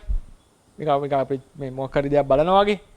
එතකොට බලාගෙන ඉන්නකොට බින්දෙනවා බලන් ඉන්නකොට බංගයට හිත ගිහිල්ලා බංගය කියලා කියන්නේ මෑනියෝ දැන් රූප කලාපේ තිබුණා නැහැනේ. තිබුණා නැහැ. ඒක නැති වෙනවා. එතකොට මේ නැති භව කියන එක එන්න දැන් රූප කලාපේ නැති භවෙන් තමයි බංගේ තේරුම් ගන්න. තිබුණා නැහැ දැන්. තිබුණා නැහැ. ඉතින් සමහරලාට ෆේඩ් වෙනවා වගේ දැනෙන්න පුළුවන් හිතට. එතකොට දැන් මේකෙදි අර නැති භවට තමයි හිත යන්න පටන් ගන්න. ඔහොම ගිහිල්ලා අර නැති භවයේ හිත පවතින්න පටන් ගන්න. එහෙම නැතුව කයේ රූප කලාප නැති වුණා නෙවෙයි. ඕක වෙන්නේ එහෙම එකක්. ඒක බලන් ඉන්නකොට. නැති භවටම වේගෙන් මොකක් හරි බලන් ඉන්නවා නම් බිඳෙන එක නැති භවට හිත යනවා. එතකොට ඒ වෙලා තියෙන මොකක්වත් නෙවෙයි අර රූප කලාපේ නැති බව ඉපදිලා බිඳෙන භව කියන ශූන්‍යයි කියලා කියන්නේ එතනින් එහා නැහැනේ රූප කලාපේ. ඒ භව හිතට එන්න ප්‍රකට වෙන්න පටන් ගන්නවා මේක බලන් ඉන්නකොට. ඊට පස්සේ හිත ඒකට බහිනවා. ඒ අරමුණට. එතන ශූන්‍ය රූප කලාපේ නැති බව කියන අරමුණට හිත යනවා. මේක නිවන නෙවෙයි. සමහරව නිවන කියලා හිතනවා ඒක. නෑ මේක නිවන නෙවෙයි. මේක විදර්ශනාවක් නෙවෙයි එතන. මොකක්වත් නැහැ. ඉතින් හිස් බව කරමුණු කරගෙන ඉන්නේ. කිසිදු වර්ධනයක් නැහැ යාගේ හිතේ. ඉතින් ඒ නිසා මේ ඒක මම බය නැතුම කියන ඒක කිසිදු වර්ධනයක් වෙන්නේ නැහැ. ඒ ශූන්‍යතාව එහෙම ශූන්‍යතාවයක් බැලුවා කියලා. ඉතින් ඒබැයි ශූන්‍යතාව ප්‍රශ්නකුත් අහලා තිබෙන්නේ කියන්නේ ශූන්‍යතා සමාධිය කියලා එකක් ගැන අහලා. ශූන්‍යතා සමාධිය කියලා කියන්නේ ඒක වෙනම එකක්. ශුන්්‍යත සමාධිය, අනිමිත්ත සමාධිය, අප්පනිහිත සමාධිය කියලා කියනවා. එතන ශුන්්‍යත කියලා කියන්නේ මෑනියෝ සංස්කාරයෝ අනාත්ම ලෙස බලාගෙන යනවනම්. සංස්කාරයෝ අනාත්ම ලෙස බලාගෙන ගිහිල්ලා මාර්ගයටපත් වෙනවා නම්, ඵලයටපත් වෙනවා නම්. ඒ සමාධියට කියන්නේ ශුන්්‍යත සමාධිය කියලා. එහෙම නැතුව අර හිස් බවක් අරමුණු කරපු එක නෙවෙයි. සංස්කාරයෝ අනාත්මයි. සංස්කාරයෝ ආත්මසාරයෙන් තොරයි.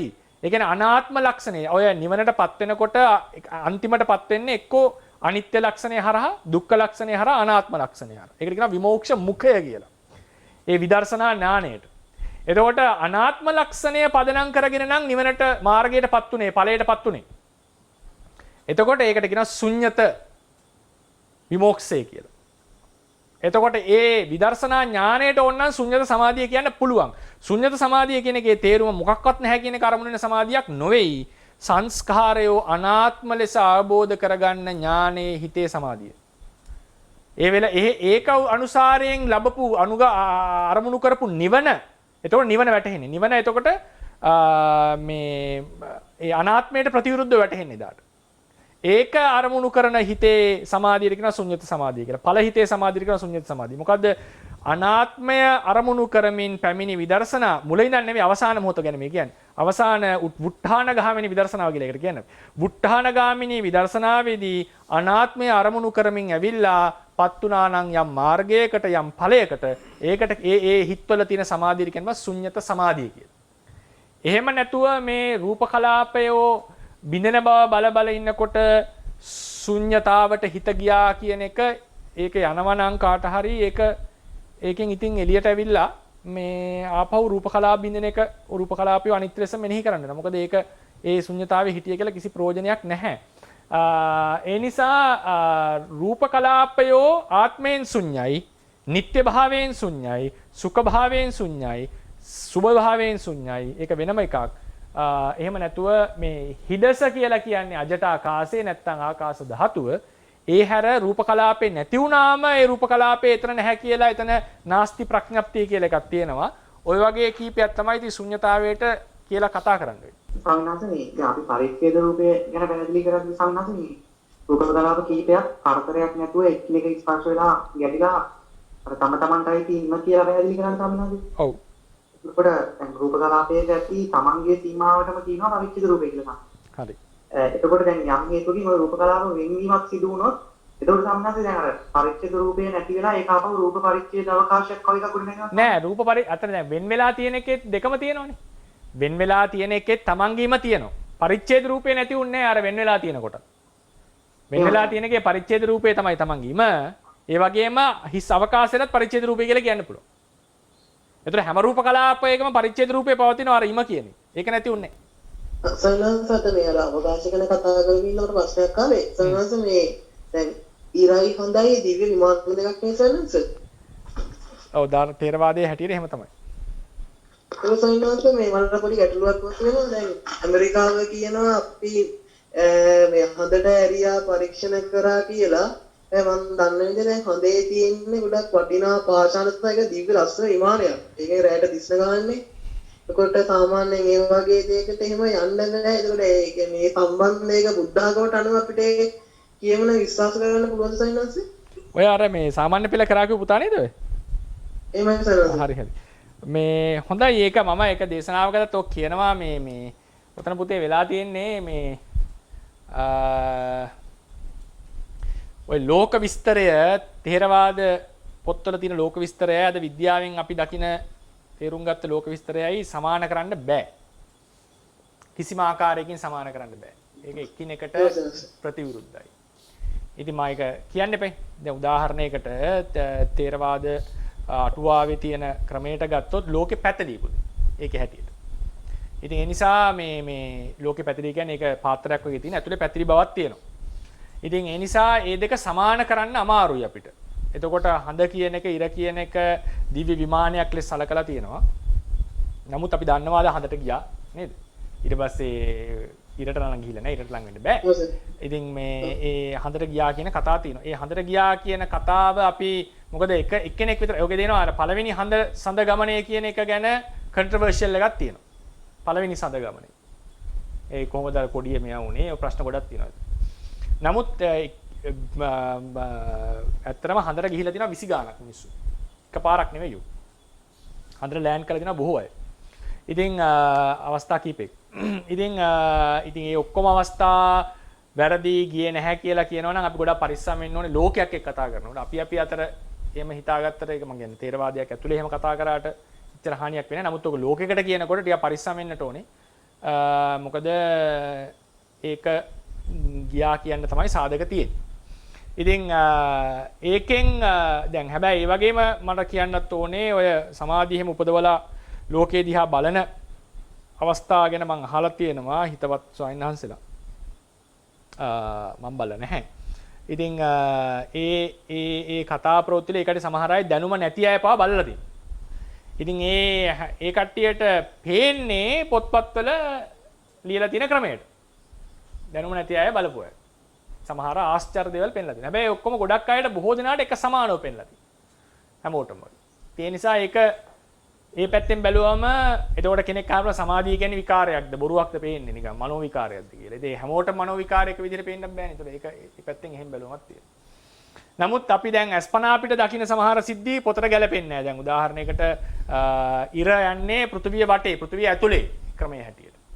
එතකොට අපි දන්නවා පැහැදිලිවම සමහර පැති තියෙනවා ලෝකේ ඒක පැහැදිලිවම උත්තර ධ්‍රවයයි දක්ෂිණ ධ්‍රවයයි හැමතිස්සෙම ඉර මාස 3ක් ඉර නැහැ. මොකද පෘථිවිය අංශ 23 මාරක් ඇලෙලා තියෙනවා. මම හිතන්නේ පුතාලා දන්නවා ඇති විද්‍යාත්මක තොරතුරු එක. ඉතින් නමුත් තේරවාදයේ අටුවාවේ හැටියට අනිවාර්යෙන් හැමතැනටම ලෝකයේ හැමදාම එළි වෙන්නත් ඕනේ හැමදාම රැ වෙන්නත් ඕනේ. ඒක වෙනස් වෙන්නේ නැහැ. ඒ පතේ වෙනස් වෙනවා ඉර යන. නමුත් මේක වෙනස් වෙන්නේ නැහැ. ඉතින් ඒ නිසා මේ ඔය දෙක සම්පූර්ණ පත දෙකක තියෙන්නේ. ඒක සමාන කරන්න තියා හිතන්නවත් බැරි මට්ටමේ කතා දෙකක්. හිතන්නවත් බැරි මට්ටමේ කතා දෙකක්. ඉතින් ඒකෙදි මම කියන්නට ඕන එකක් තමයි ඒක කියන්නේ ඒක මේ විස්තර කරොත් එහෙම දැන් ක්‍රිස්තියානි ධර්මයේ බිඳ වැටෙන්නට හේතු වෙච්ච මම ඔබ්ජෙක්ටිව් කතා කරු ප්‍රධානම හේතු දෙකක් තමයි පරිණාමවාදය කියන එකක් සහ ලෝකයේ ගෝලයක් කියලා ගැලීලියෝ හොයා ගැනීම කියන එක ප්‍රධානම හේතුවක් වුණා ක්‍රිස්තියානි බිඳ වැටීම. මොකද පැතලී හැටියට තමයි ලෝකෙ විස්තර කරලා තියෙන්නේ. ත්‍රිපිටක පාළියේහි ලෝකයේ පැතලී කියලා කෙලින්ම එන දේශනා නෑ. එහෙම එකක් නෑ. ඒකේ සමහර දේවල් කියවනකොට අර්ථකථනය කෙනකොට මේක එහෙමද කිව්වේ කියන හිතන දේශනා තියෙනවා. නමුත් කෙලිම දේශනා නැහැ.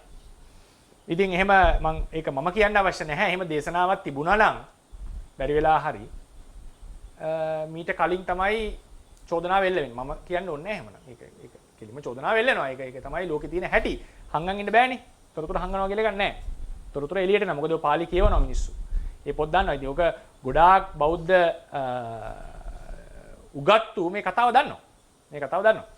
ඉතින් ත්‍රිපිටක පාළියේ කෙලින්ම තොරතුරු නැති නිසා ඒක ගැන මොකක්වත් අර බුදු දහමට චෝදනාවක් කියන එකක් ඇවිල්ලා නැහැ. ඉතින් පුතා ප්‍රශ්නේ අහන හින්දා මට ඒක වහලා යන්න තිබුණා උත්තරේ. නමුත් අපි අර ලෝකෙක ජීවත් වෙන මිනිස්සු වශයෙන් ඒක තේරුම් ගන්න මේක මේක දෙකක්. මේක ක්‍රම දෙකකට තියෙන්නේ. නමුත් මම කියන්නට ඕනේ ඒ සමාධියෙන් බලන බොහෝ අයට පෙනිලා තියෙනවා අටුවාව විස්තර කරලා තියෙන ක්‍රමයට. මම ඒකත් නැහැ කියන්නේ නැහැ. මම අත්දැකීම දැකලා නැහැ. නමුත් ඒ දැනුම නැති කෙනෙක් කියනවා දැනුම තියලා භාවනා කරලා බැලුවද කියලා හිතන්න පුළුවන්. දැනුම නැති අය. අපායවල ඉරේ ඉන්න දෙවියෝ ඒ අපාය කට්ටිය දැකලා තියෙනවා. ඉතින් ඒ නිසා ඔයගේ උත්තරයක් දෙන්න තමයි මට තියෙන්නේ. ඒක කොහොමද සාධාරණද නැද්ද කියලා කියන්නට බෑ. ඉතින් ඒක කවුරු හරි තේරවාදයේ තියෙන විස්තරය හරි කියලා හිටියොත් හරිමයි කියලා හිටියොත් එයාට කියන්නනවා හතර ගියේ නෑ කියලා. අර විස්තරය හරිමයි කියලා කවුරු හරි හිතුවොත් එයාට කියනවා තේරවාදයේ අටුවා විස්තරය බොරු කියලා. ওই දෙකනේ තියෙන අන්ත දෙක. වෙන ඊට වඩා දෙකක් නෑ. ඉතින් මට කියන්න තියෙන්නේ කියවපු කෙනෙක් වශයෙන් දැනුම තියෙන කෙනෙක් වශයෙන් ඕක සමාන කරන්න බැරි අන්ත දෙකක්. ඒක මම බය නැතුවම කියනවා කිසිම ආකාරයකින් දැන් තියෙන විද්‍යාත්මක දැනුමත් එක්ක සමාන කරන්නට බෑ.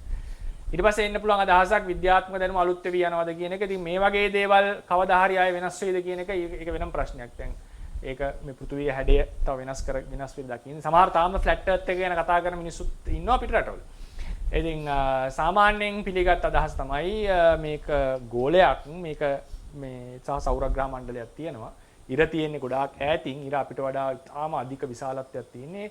පොතේ හැටියට ඉර කියන්නේ නිකන් යොදුන් 50යි. අපි යොදුන් ලක්ෂ ගාණක් පෘථිවිය. කියන්නේ ඉර පෘථිවියට සාපේක්ෂව ඉතාම පොඩි එක් තොරතුරු හැටියට. ඔව් ඉතින් ඒ නිසා මේ ඒක තමයි පුතේ උත්තරයක් දෙන්න තියෙන්නේ. මම ඕක එක දවසකත් විස්තර කරා. ඉතින් පුතා අහපු හින්දා මේ සාමාන්‍ය පෙළ එහෙම කරලා ඒ දැනුම තියෙන හින්දා තමයි මම ඒ අදහස දුන්නේ. ඉතින් ඒ නිසා මේ දෙක සමාන කරන්න යන්නේ නැහැ මම මේ ක්‍රම දෙකම දන්න කෙනෙක් වශයෙන්. බුදුහාඳුර දේශනා කරලා තියෙන ඡන්ද දේ මේ පිරිතයි සූර්ය පිරිත එකකින් අපි සම්බන්ධ කරගන්න පුළුවන් නේද මේක එහෙම බැලුවොත් ඒ කියන්නේ ඉතින් මෙහෙමයි දැන් ඡන්ද සූර්ය ඡන්ද පිරිත සූර්ය පිරිත කියන්නේ ඡන්ද දිව්‍ය රාජයව අල්ලගත්තා කියලානේ. දැන් චන්ද්‍රයාගේ විමානයක් නැහැ කියලා කියන්න හදිස්සි වෙන්නේ නැහැ මම. ඒ කියන්නේ එහෙම විමානයක් තියෙන්න පුළුවන් නේ චන්ද්‍රයාගේ. දැන් අද ගස්වලත් දිවි විමාන තියෙනවා නම් රුක්ෂ දෙවියොත් ඉන්නවා නම් නේද? එතකොට ඒකේ විමානයක් තියෙන්න පුළුවන් අපිට අදෘශ්‍යමානව. ඒක මම නැහැ කියන්නේ. නමුත් ඒකේ තියෙන මටීරියල් එක දියමන්තිද මේ පස්ත කියලා ඇහුවොත් එනං අහන්න ඕන ඇයි එතනට ගිය මිනිහට ඒක පේනුන්නේ නැත්තේ කියලා.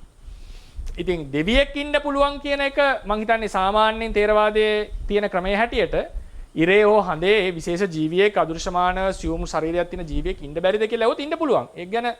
ඒක ගැන බාධාවක් නැහැ. ඒක ගැන බාධාවක් ඉන්නේ නැහැ. අවසරයි ස්වාමීන් වහන්සේ. තෙරුවන් සරණයි. තෙරුවන් සරණයි. අපේ සන්නස් මම ගාන්ඩෙන් කතා කරන්නේ. ස්වභාවයෙන් ශූන්‍යයි කියන එක පටිච්ච සමුප්පාදයට අනුව සම්බන්ධ කරලා පොඩි විස්තරයක් කරලා දෙන්න අපේ ස්වාමීන් වහන්සේ. ස්වභාවයෙන් ශූන්‍යං කියන එකද? එහෙමයි. අනේ අපේ සන්නස් කෙනෙක්ද? නෑ මම ගිහි කෙනෙක්. මම ඕක ගැන වෙනම දේශනාවක් කරලා තියෙනවා. දේශනා අංක 29. එහෙමයි. පැයකම දේශනාවක් තියෙනවා. ඒක බලන්න පුළුවන් නම් කවන්න නැද්ද? හොඳයි. ඔව්. පොඩ්ඩක් ඒක බලලා ඒකේ තවත් ගැටලුවක් තිබුණොත් අහන්න. ඊට පස්සේ දේශනාව. ඒක බැලුවට පස්සේ තවත් ඒ ගැටලුවක් තියෙනවා නම් ඒක අහන්න ඊට පස්සේ දවසක්. හොඳයි අපේ සන්නස බොහොම පිං. තෙරුවන් සරණයි. ලක්ෂ්මන් කියලා කෙනෙක් කතා කරන්නේ. හරි. මේ සායනස මේ ආකාශ ධාතුව අරමුණු කරන විදිය අනුව විපස්සනාවයි සමතයයි කොහොමද වෙනස් වෙන්නේ සායනස අරමුණ ගන්න කල යුතු විදිය අනුව සමතේදී කරන්නේ හුදු පරිච්ඡින්න අවකාශය කියන අරමුණ විතරයි ගන්න.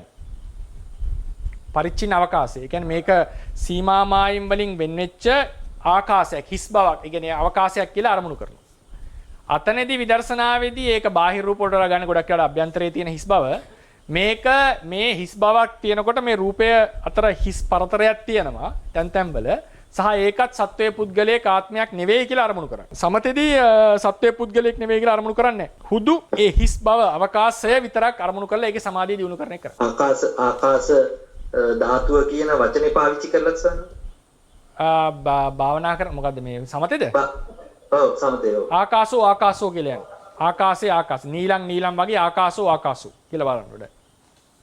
ආකාශෝ කියලා වඩන්නේ. අර ඒක ඉතින් කසනේ විස්තර කරන්න ඕනේ එහෙමනම්. ඒ පිරිසිඳගත් තැන තියෙන හිස් බව, ඒ රූප නැති ගම ඒක අරමුණු කරලා ආකාශෝ කියලා ඒ අවකාශය කියන අර්ථයට යන්න ඕනේ.